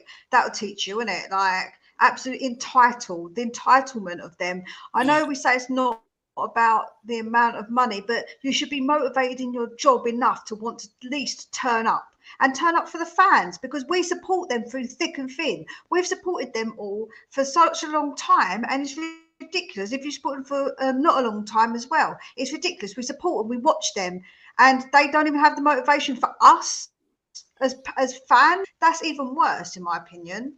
The sad thing is Mia, is that, you know, I know people say the money doesn't affect them, or it does.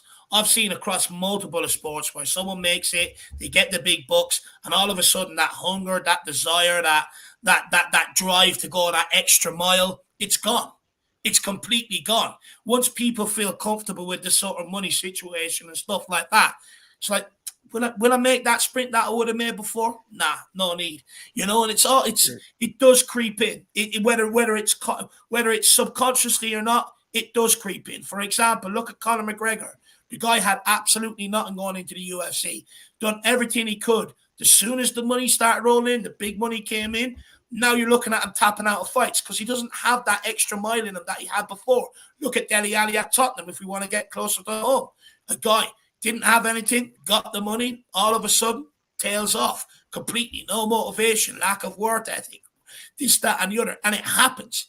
It happens. And it's a difficult thing now for clubs to try and find something every single season to keep their players motivated because they're all so comfortable with the money situation. Anyway, that's where we're at with that. But look, let's move on to more talking points. This is a brilliant question by Jacko, actually, that was put in here. And look, we'll start with you on this one, Paul. Brighton are the club that a lot of Spurs fans wish we were more unlike, since they clearly have a well-structured scouting department, a clear direction, and understanding from top to bottom. Everyone knows exactly what they're here to do and what their role is. And they're playing some nice, attractive football, which a lot of people are jealous of. While our club's expectations do differ quite significantly, is there a page you think Spurs hierarchy could take from Brighton's playbook? I think there's a page from Wealdstone FC that they could take. I mean, they could a chapter. It's anything. It's just, you know, God, where do you start on this one? It's not going to change, is it? It's not going to change, and it doesn't matter how you could point the finger at, and like Brentford, Fulham. There's so many clubs that operate on a fraction of our budget that just seem to just do a better job. Their fans seem happier. They play nicer football. But I mean, yeah, I'm short of us getting Paul Barber out of Brighton and everything. But I mean, we let him go before, so you know, of course, there's if you're open to it, you can learn from anything. But our hierarchy are not open to anything. I don't think they read any social media. I think they're completely sheltered from everyone's opinions, and their solution is just to hire another snout in the trough. This Australian guy. I mean, what's he going to do? Does that tell you that we're looking at Brighton and learning anything, or is it we're just trying to get ourselves out of a Paratici-shaped shithole? I don't know. I don't think we can learn. That's what it comes down to. We don't learn. We've doing the same shit for decades now. Yeah, interesting. I don't disagree. I mean, it doesn't look like we're learning any lessons over the last 3-4 years. We sort of seem to compile on them. But Mia, where are you at with it? Is there anything when you look at that Brighton model that you say, I think we could use that Tottenham for the benefit of us? Oh yeah, there's plenty we could learn with their scouting and the way they do their scouting, because they look at players, don't they? They look at them in depth with all their different statistics and get that profile of player, which I think is, you know, it's really good, because then you get a player to really suit what you're looking for. But will we learn? Probably we couldn't learn, because Joe, we're like the kid in class with the dunce hat on. That's what Tottenham are. We just sit in the corner with the dunce hat because we're just that silly. Like, we're just not going to learn. All the other kids in the class that are younger than us are doing better. They're getting A's and we're getting like an F. You know, we're not even getting good grades. We're getting rubbish grades. So yeah, I think we're sitting in the corner with our dunce hat. So I doubt we're going to learn anything. As much as I'd like us to. It's like Tottenham's approach is to bring in more structures and hierarchies and shit like that. And I know people say the game has changed. The game is still just 11v11. You only need 11 players to play a game of football. It doesn't take a vast international web of scouting spies all over the planet. It just needs a few old geezers going to non-league games, looking at some school championship matches, that kind of thing.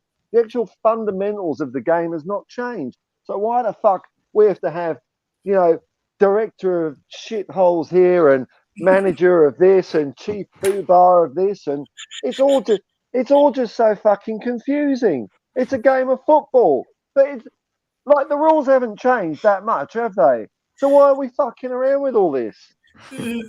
Oh, director of shitholes. It makes me think of the people in the nightclub toilets that are there selling perfume. Oh. Oh, brilliant. And thanks, Mia, for bringing back the school memories of me sitting in the corner with the dunce hat. I appreciate that. Apologies.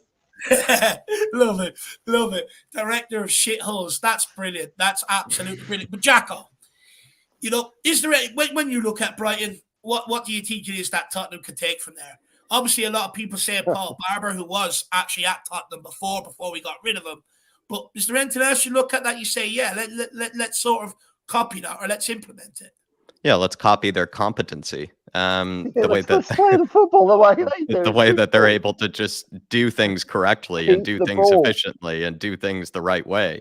They operate with fewer means than we do. They operate with fewer resources than we do. There's kind of actually no excuse really, other than maybe just sort of the pressure. I guess Spurs operate under greater pressure and greater expectations, of course, than maybe Brighton do, but that's really the only excuse we really have. We have almost none other than that to not operate in a similar way to what Brighton do, because we're not one of the nation state clubs that are basically able to pay sort of blank check money. Even if we were able to do that, Daniel Levy's not wanting to do that ever. So it's just kind of out of the question that we could be that type of team. So we should be taking a page out of Brighton and Brentford sort of playbook, because what they're doing quite well right now is buying players for a certain amount of money that seems like really not much at all. And then all of a sudden, it seems like 5-6 months later, a year down the road, they are able to sell on these guys for what seems to be astronomical fees. And they actually turned out to be diamond in the rough players all along. That's sort of what Spurs have always wanted to be like. That's what Spurs have actually used to be quite good at, I actually think, back in the day. And it seems like we've lost touch with that. And to see sort of clubs, like I said, with fewer resources, fewer influence, not as much money as well. And also, like, they can't just snap their fingers and get something done, kind of like other clubs can, like even ourselves. It's kind of feels like there's no excuse really for us not to take a page out of their book. And I think the page that we should take out of their book is probably the chapter on competency and just being able to run a football club the right way, because it seems like on the business side, right, Spurs are very focused on that sort of thing, and maybe a lot of clubs probably are copying us when it comes to the business side of things. But maybe when it comes to the footballing operations side of a football club, maybe we could take a page out of Brighton and Brentford's playbook, who are clearly punching well above their weight at this moment in time. So we absolutely should see what they're doing. It's not like we can copy everything, because it is two very different sized clubs, but come on. I mean, their scouting department, the way that they're able to see things ahead of time in case a problem does arise. If they lose a player, lose a manager, they have a backup right away. They're operating like a clean, tight run ship at the moment. So we should absolutely see what they're doing and take a page out of their book. So basically, Jack, you're saying we should just copy that. We should copy their homework. Basically, we're the dunces that should cheat on their test. Exactly. Sit next to them, sit behind them in the class. Exactly right. It feels like Tottenham have just become this bloated corporate. So you've got all these people coming in, and all they're doing is just taking a piece of the pie and trying to get more power. The whole thing is not about football; it's about who's got the money. So, when people say, "Oh, we're really good on the business side," are we though? I mean, I don't know if we are. I suppose we've got income and everything, but we're not making use of it. We're just using it to pay, a manager £15 million a year. Why? Why are we doing that? Why aren't we doing what we used to do? Like Graham Roberts, we got him from Weymouth. Why? You see, we're at this stage where we've got a bit of money. So the mindset is, well, any player we buy now has to be from the top league in their country, whether it's England or Portugal or wherever. And it's like there's so many good players out there lower down that you could, like Brighton are doing, you could just pick up. And if it doesn't work out, it's not a huge loss. It's not like a Ndombele or anything like that. It's a few quid. But it's just, I don't know, it's just this big, massive cash that has just fucked it. I don't know. So I'm rambling, man. No, rambling. Look, I kind of see your point. It's kind of like, why did we stop doing what we were good at? Because, yeah, although we wanted to turn into a club where we're not selling our best players anymore, which I'm happy about, But it still doesn't mean you can't identify them players, bring them in here and develop them, and then just not sell them on, rather than what we were doing before, which was selling them on. I don't understand why that seems to have stopped. You know, you just continue on the same model, but you just don't sell them. It's the only thing that should change. But I don't know, somewhere along the line, it's sort of been lost. They felt like they have to go in a different direction, and it's just not working. You know, they're pulling in players here with bad attitudes, this, that, and the other. It's like no one's even doing their homework into some of these signings deeply and stuff like that, and it's all lost. But look, what's going on at Brighton all comes from Bloom, you know, the owner of the club. That scouting, whatever scouting, unique scouting setup he's made, the analytical sort of based scouting department that he set up, actually derives from his business. His business is all analytics and stuff like that. And he's been able to incorporate it into a scouting department that identifies players, that brings them over, and then you see them being able to sell them on for huge profits, this, that, and the other. But, you know, even if we can't have the analytics that the guy has, get people on the ground, get them out there watching games. It was always the way to do it. The fact that Paratici had to come in here and put out adverts for, you know, people to do that, it's a joke. It should already be in place. It's madness. Absolute madness. William Kelly says Scott Munn hired so Levy can hide behind him, and just another one for the chopping block. If he wants to do one good thing, then tell Levy to get Ange. Now, look, we got to understand as well, this guy won't be here until the summer. In terms of the first part, William, I agree. You know, I've constantly said this. Owners pay Daniel Levy to take the shit from them. Daniel Levy pays Paratici. Paratici pays the manager. Manager puts it on the players, and then the players put it on everyone. Now, you know, we've got the owners, Daniel Levy, this guy Munn, Paratici, Greta Steinson, scolding, and then on the other side you've got Daniel Levy, and then you've got what's that American guy's name, Jack? Again, I said it earlier on today. Todd Klein. You know, so it's kind of like you've got so many people in influential positions all trying to come to head on decisions. When you've got that many people sitting around the table, it is going to be work. New sacrificial lamb. Appointment of manager, in terms of appointment of players, you know, it's just going to be absolute chaos. But you're right. It's just like, you know, the next person to pay to take the shit. It's madness. It's absolute madness. Now, look, it could be a case that they're trying to get ahead on the Paratici situation, just in case he goes, they got someone in charge. But then if he doesn't get that ban, the club can't sack him for like, they have no real grounds to sort of rip up the contract with Paratici. So it's kind of like, then you're still left with Paratici there. Then that becomes a problem, because Paratici brought in Steinson to be his number two, not for him to be a number two to someone else. So it's just like the squad with the loan system, we're just clogging it up with shit in the appointments of staff and stuff like that. But what I will say is, the appointment that this guy's been given, and he's been given even more powers than Paratici has, it's clear to me that Daniel Levy does not know how to get us out of it himself, and that's why he's employing these people to come into the club and make these footballing decisions, because he doesn't know how to anymore. But on the last part, you want Ange. Me and Jack was saying that yesterday. A lot of the Aussies have been waking up with hard-ons. You know, Ange is coming in now. Paul, you know, do you think there's a higher possibility now that Ange might be the guy with Scotty Munn in charge? Well, look, all of what I've said aside about the, you know, these corporate layers and KPIs and all that bollocks, if he can get Ange Postecoglou in, then he's worth his weight in gold.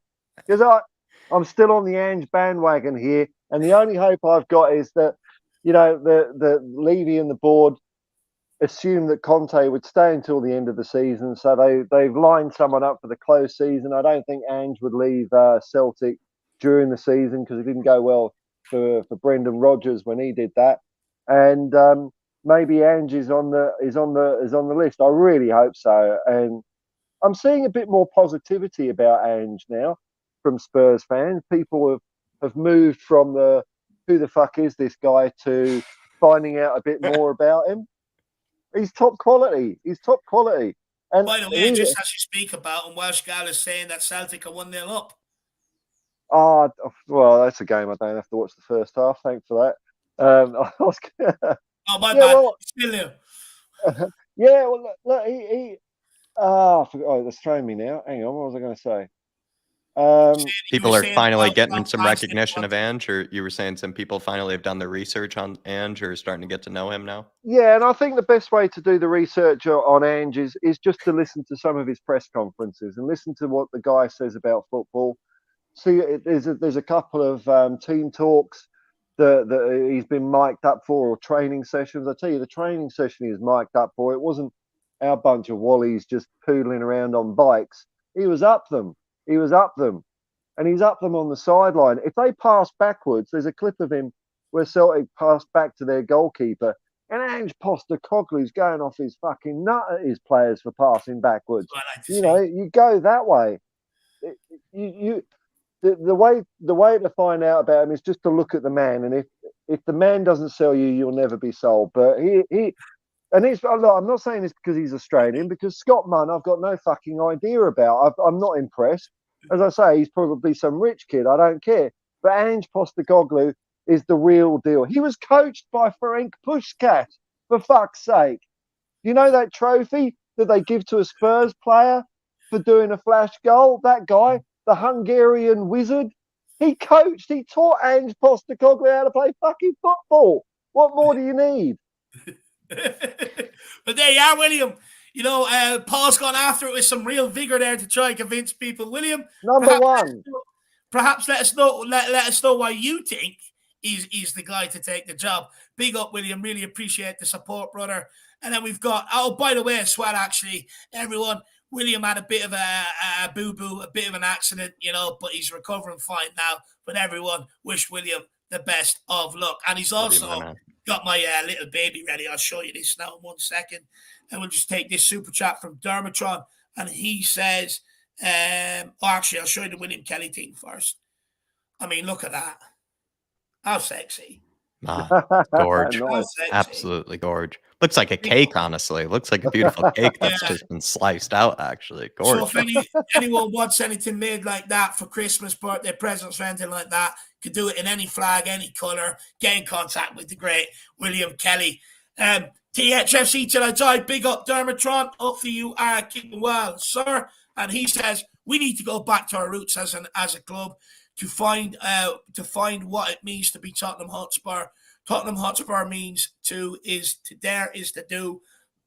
As our new manager, get the Celtic manager in now. Big on the up, Postecoglou choo-choo. What I could add to the Postecoglou sort of, you know, as I've been doing my homework since Paul has come and joined us, Dave, you know, I've had to sort of be humbled a little bit because I was responsible for putting the big red X on Postecoglou. It wasn't Dave. It was actually me that gave the official red We're X. We're not even going to talk about him. That's what you said. The biggest crime on this channel. But Dermot, what I would say is that Postecoglou, yes, he may not sort of have the resume of Jose and all these guys, but I feel like if we are really excited about a guy like Vincent Kompany, I feel like we should be actually more excited about a guy like Ange Postecoglou, because I think they demand kind of a similar type energy where they might not be, right, like I said, the most proven managers yet, but they're not guys that seems like you would kind of cut across or guys that you would say, you know, something backhanded to or anything. They seem to be very straight up people. They, you know, have that bit of that almost even kind of alpha male type energy to themselves a little bit too, which I think does maybe translate well to these players, where if they did need to be kind of spoken to a certain way, they can easily do that, the managers. And I kind of respect that about actually Ange, and I respect that about Kompany. And I would say Ange, I am maybe more convinced by, because he's been around a bit longer and he's had more experience than the likes of Kompany. So if we were to be picking between those two guys,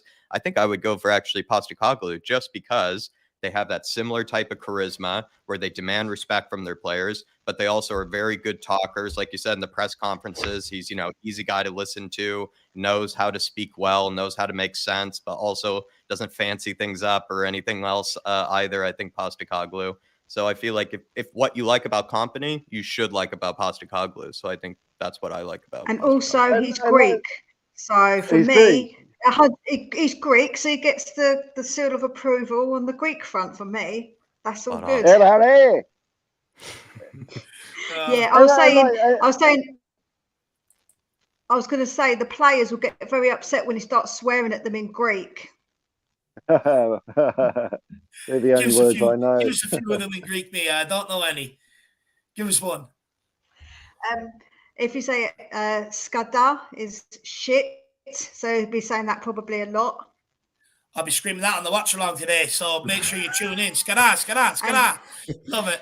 Skada. And Malaga means wanker, so he'll probably be saying that as well. I don't think I'll say that one. I don't think I'll say it. I'll keep that one for private use. Malaga. Love it. Absolutely love it. I'm just off for Malaga. Absolutely love it. But Dermo, sorry, Paul, you wanted to say something as well, my man.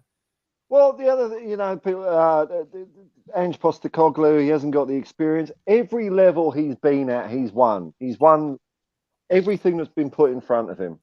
So I think it's time for him, And as for Greek square words, what's Greek for moon? Is it something like lunos, lunus cephallo? That's moonhead, cephallo, or I don't know if we've got a word for moonhead in Greek.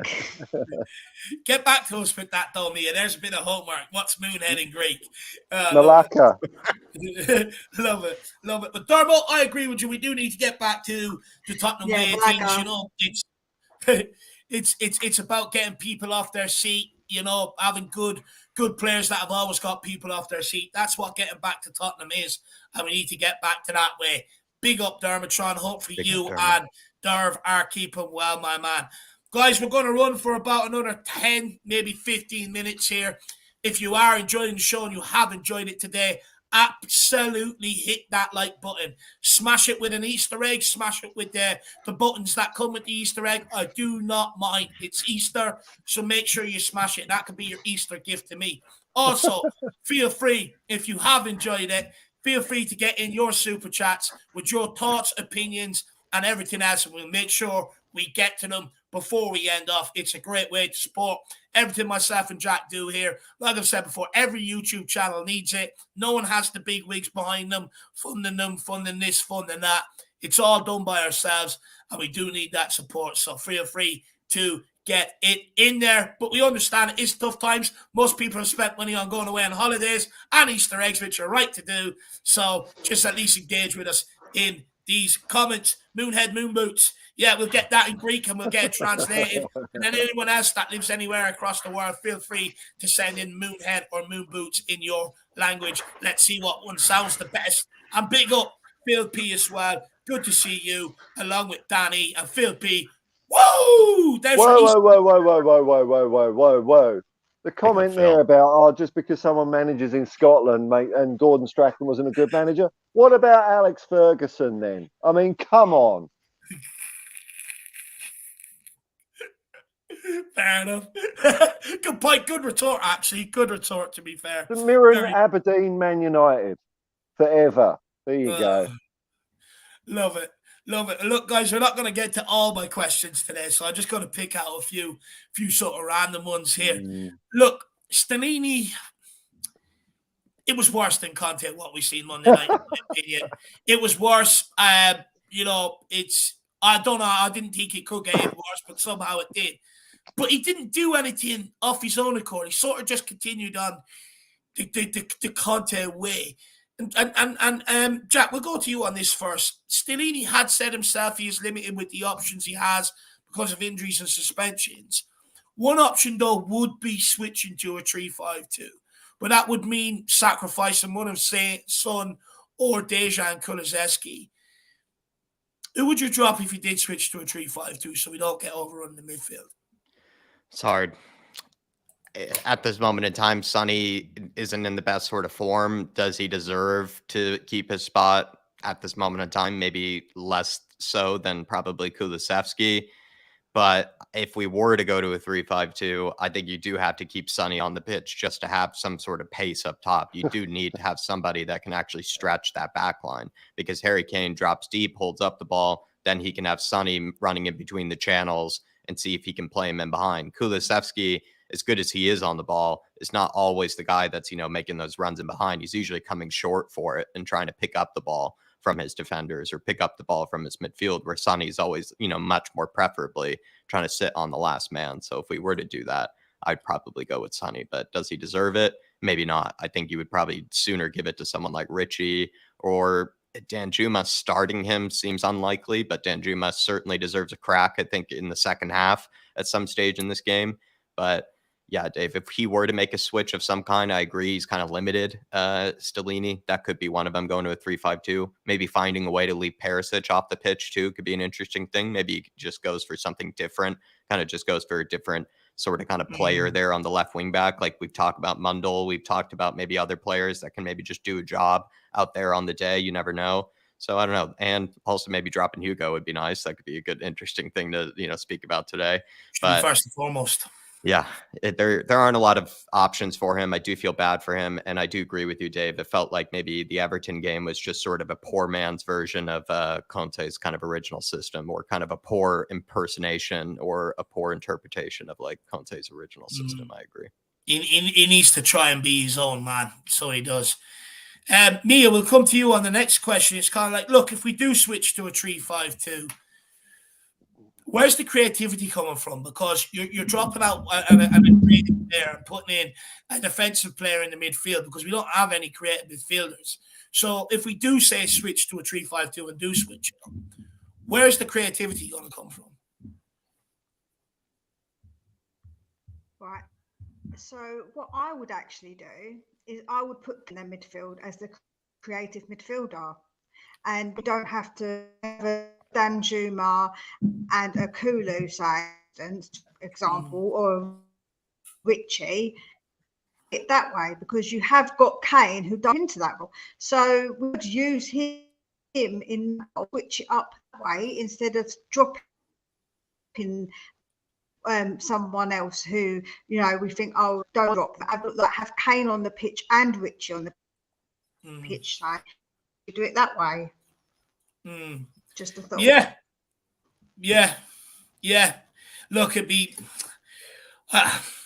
if you do go to 3-5-2, you have to play Perisic and Porro. I have faith in Porro. Perisic, he's been, defensively he's been shit, but going forward, actually, he was okay against everything. Yeah, it wasn't bad. It's just about can they do it again? You're relying on a lot more on them. It'd be very, very interesting to see what happens, or whether Stellini mixes anything up at all.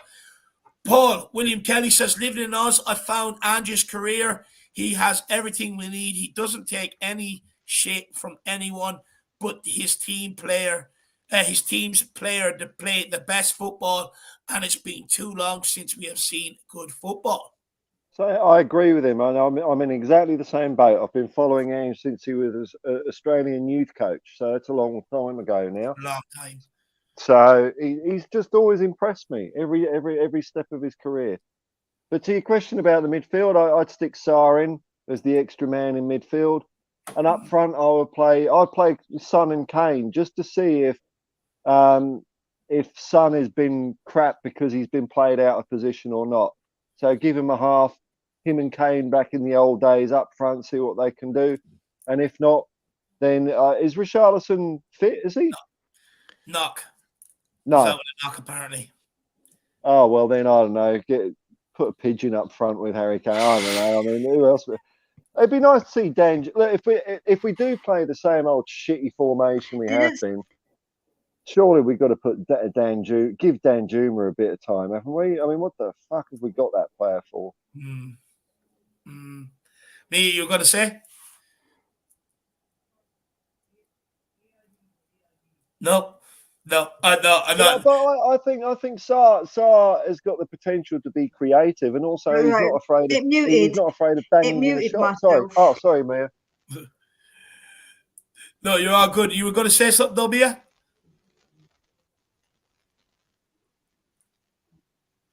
Yeah, I was going to say that I think Richarlison has been training, and they've said that he could be ready, but maybe off the bench. Interesting.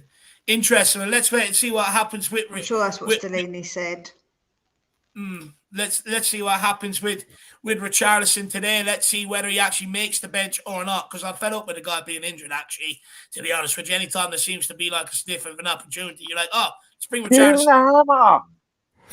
And he's never available. Never available. William Kelly, when it comes to Ange, though, my man, look, I like the guy. I actually think he's done a brilliant job at Celtic, the turnaround he's done. And I actually really like him as a guy. I just think it is a huge step up. And I know what Paul's saying about Ferguson and stuff like that, right? I get it. But you also have Gerrard, who walked the Scottish League with Rangers. But he was a prick.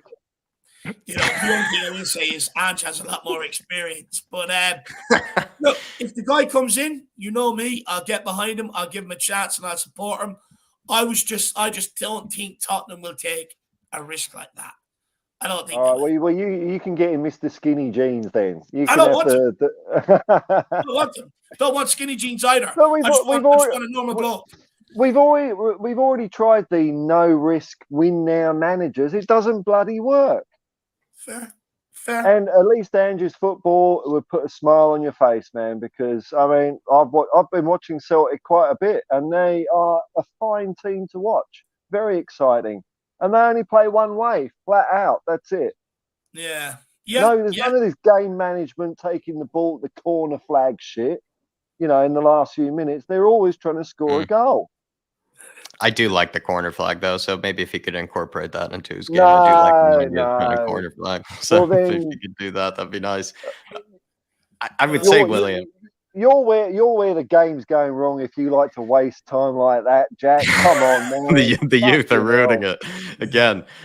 William Kelly, I would say it looks like Ange played fantastic football in the Champions League. I would say Celtic were let down by some pretty poor finishing. It looked like from his players. Yep. I don't think that was really all his fault, the way that it had gone down in the Champions League. But at the same time, I agree with Dave, where it was like he also maybe was left a bit wanting. Like they were expected to probably advance in that group, and they ended up not getting anywhere. They ended up finishing last in the table, which is definitely something that was probably not what anyone had expected. Even Shakhtar had finished ahead of them. And that was basically like the Ukrainian youth team that was playing for Shakhtar at the time. And they were coming up against like Real Madrid and Leipzig, etc.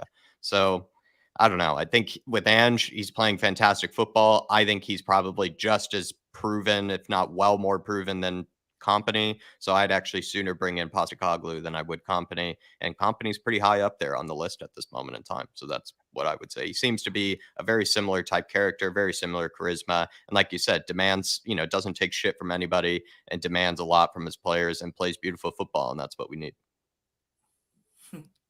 I wouldn't be against Kompany either. The only reservation I have about Kompany is he's going to be wanting to go to Man City when Pep goes. So, another reason to want Postecoglou more than. Anyway, big up William Kelly. Really appreciate the support, my man. I think a lot of people are starting to take your side and Paul's side with the Ange Postecoglou. Let's wait and see what happens, my man. But look, guys, we are going to bring it to an end. So we're going to go around, get everyone's score predictions and let them plug whatever it is they need to plug. We'll start with you, Mia. What's your score prediction and what can people look forward to on your channel this week? Oh, Joe, my score prediction, I'm back and forth with it. I think it's going to be either a 2-3 or a 2-1 to us. It's going to be a tight game anyway, I think. It's not going to be a game where we're going to smash them 3-0 or anything like that. So I do think it's going to be a tight game.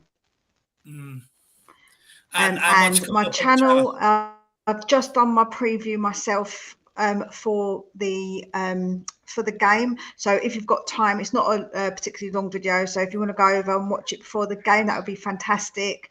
I'll be doing my review on Monday, 8:45 a.m. Greenwich Mean Time. So if you're up early and want to come and have a chat about the game, you can come and join me there. And I've got other videos up. I do shorts as well, so if you haven't got time to go through the whole of my video, you can go over and watch my shorts and bits from my actual video as well. And I've done some other videos to do with players and transfers in the past, so a little bit of history kind of as well. So I do a bit of everything on my channel. Nice. Well, everyone, you've got plenty of time to get over there and check out her preview show. So make sure you get over to Mia's channel, smash the subscribe button, and check it out and give it a watch. The link is here for you guys in the chat. Paul, score prediction, and have you anything you want to plug or anything you want to say before we end up? So, well, I was much more negative before I came on and did this. I was originally thinking 0-0, and even I thought that was being optimistic, because I really like if Brighton score, I think people are going to burn the bloody stadium down. But I think especially you guys, especially Mia, has got me pumped up now. So I'm going 5-0 Tottenham. Come on, you Spurs! Wow, deservy. We do this But my insurance policy is I hope you've got Sean doing the watch along, because every time he smashes something in his apartment, it means I don't have to. So he's saving houses and apartments all over the world of Tottenham fans by him losing his shit. He's doing the good work. He's doing the Lord's work. Paul, we're stuck in the Tottenham cycle. Every week you come on, no, I'm not looking forward to this. By the time we finish your pub, and then by the time you finish watching the game and you wake up, you've about 1,000 messages off me that all start with "fuck." Yeah, that's right. Yeah. It's hilarious. It's hilarious. We love it, really. We do. We do love it. But Jacko, anything you want to say on that before we end off, my man? Watch along later, everybody. Please join us. This is not a game where I can give like, it feels like if I were to say a 2-0, like I'm just sort of lying to myself. Like I really am not expecting a lot from this. Like it could end up being a slaughter. It could end up being where Spurs do end up showing up. But even if we do show up, I don't think we'll like handle Brighton. Like I think it will be a close game still if we do end up showing up today. So if let's say we play our best version of ourselves or a pretty good version of ourselves, we could win it like 1-0 or win it, maybe 2-1. I'm going to say 2-1 if we win it. But I'll be honest, Dave, it's still today. It's going to be hard. This Brighton team, they look like they want it more than us. Like we spoke about earlier, these players, they still have something to play for, yet they're playing like they don't have anything to play for. It's troublesome, but they are playing at home. They are in front of the fans, so they're going to be held accountable, especially if they are going to have that type of attitude. That's for sure. They definitely will be torn apart by the fans, and I hope so if they are going to have that type of attitude. But I'll say, Dave, if we win 2-1, but yeah, not confident, I would say. Do you know what? I'll go into every game, regardless of the result the week before, expecting the best. This game, I'm going with no hope. I'm going with no hope whatsoever. So hopefully changing tack this week will actually help me where I gain something that I'm not expecting rather than losing something that I'm expecting, if you get what I mean. So hopefully that is the rare case. One from us. Look, like Jack, doesn't sort of believe the 2-0, but I will never, ever, ever predict Tottenham to lose. Not going to get out of me. Cry about it all you want. Moan about it all you want. Do not care. You're never going to pull that out of me. So I'm going to go Tottenham 1-0. Disregard my scoreline. Don't get down to the bookies. Don't do anything with it. I have no hope, but I'm just not saying that Tottenham will lose. So Tottenham 1-0. And, of course, the great Harry Kane to pull us out of the doldrums again. But, guys, that's it from us over here. It's been a pleasure spending the morning, Easter Saturday morning, with all you guys in the chat, with Mia, with Paul, with Jack. Hopefully, the good vibes can continue and we can get a win. I don't want to be sitting there shouting and arguing this weekend. It's bloody bank holiday. I want to enjoy it. So hopefully we can get the result. We'll see you all back here for the watch along at 2:30. Be there or be square. But however, always, come on, you Spurs. Come on, you Spurs. And like I said, take a loaf out of Mia's book. In the fans. Say it, Mia. What are we going to say? In the fans we trust. Yes, there it is. Yes. In the fans we trust. Fans we trust. 100%. There it is. Everywhere we go.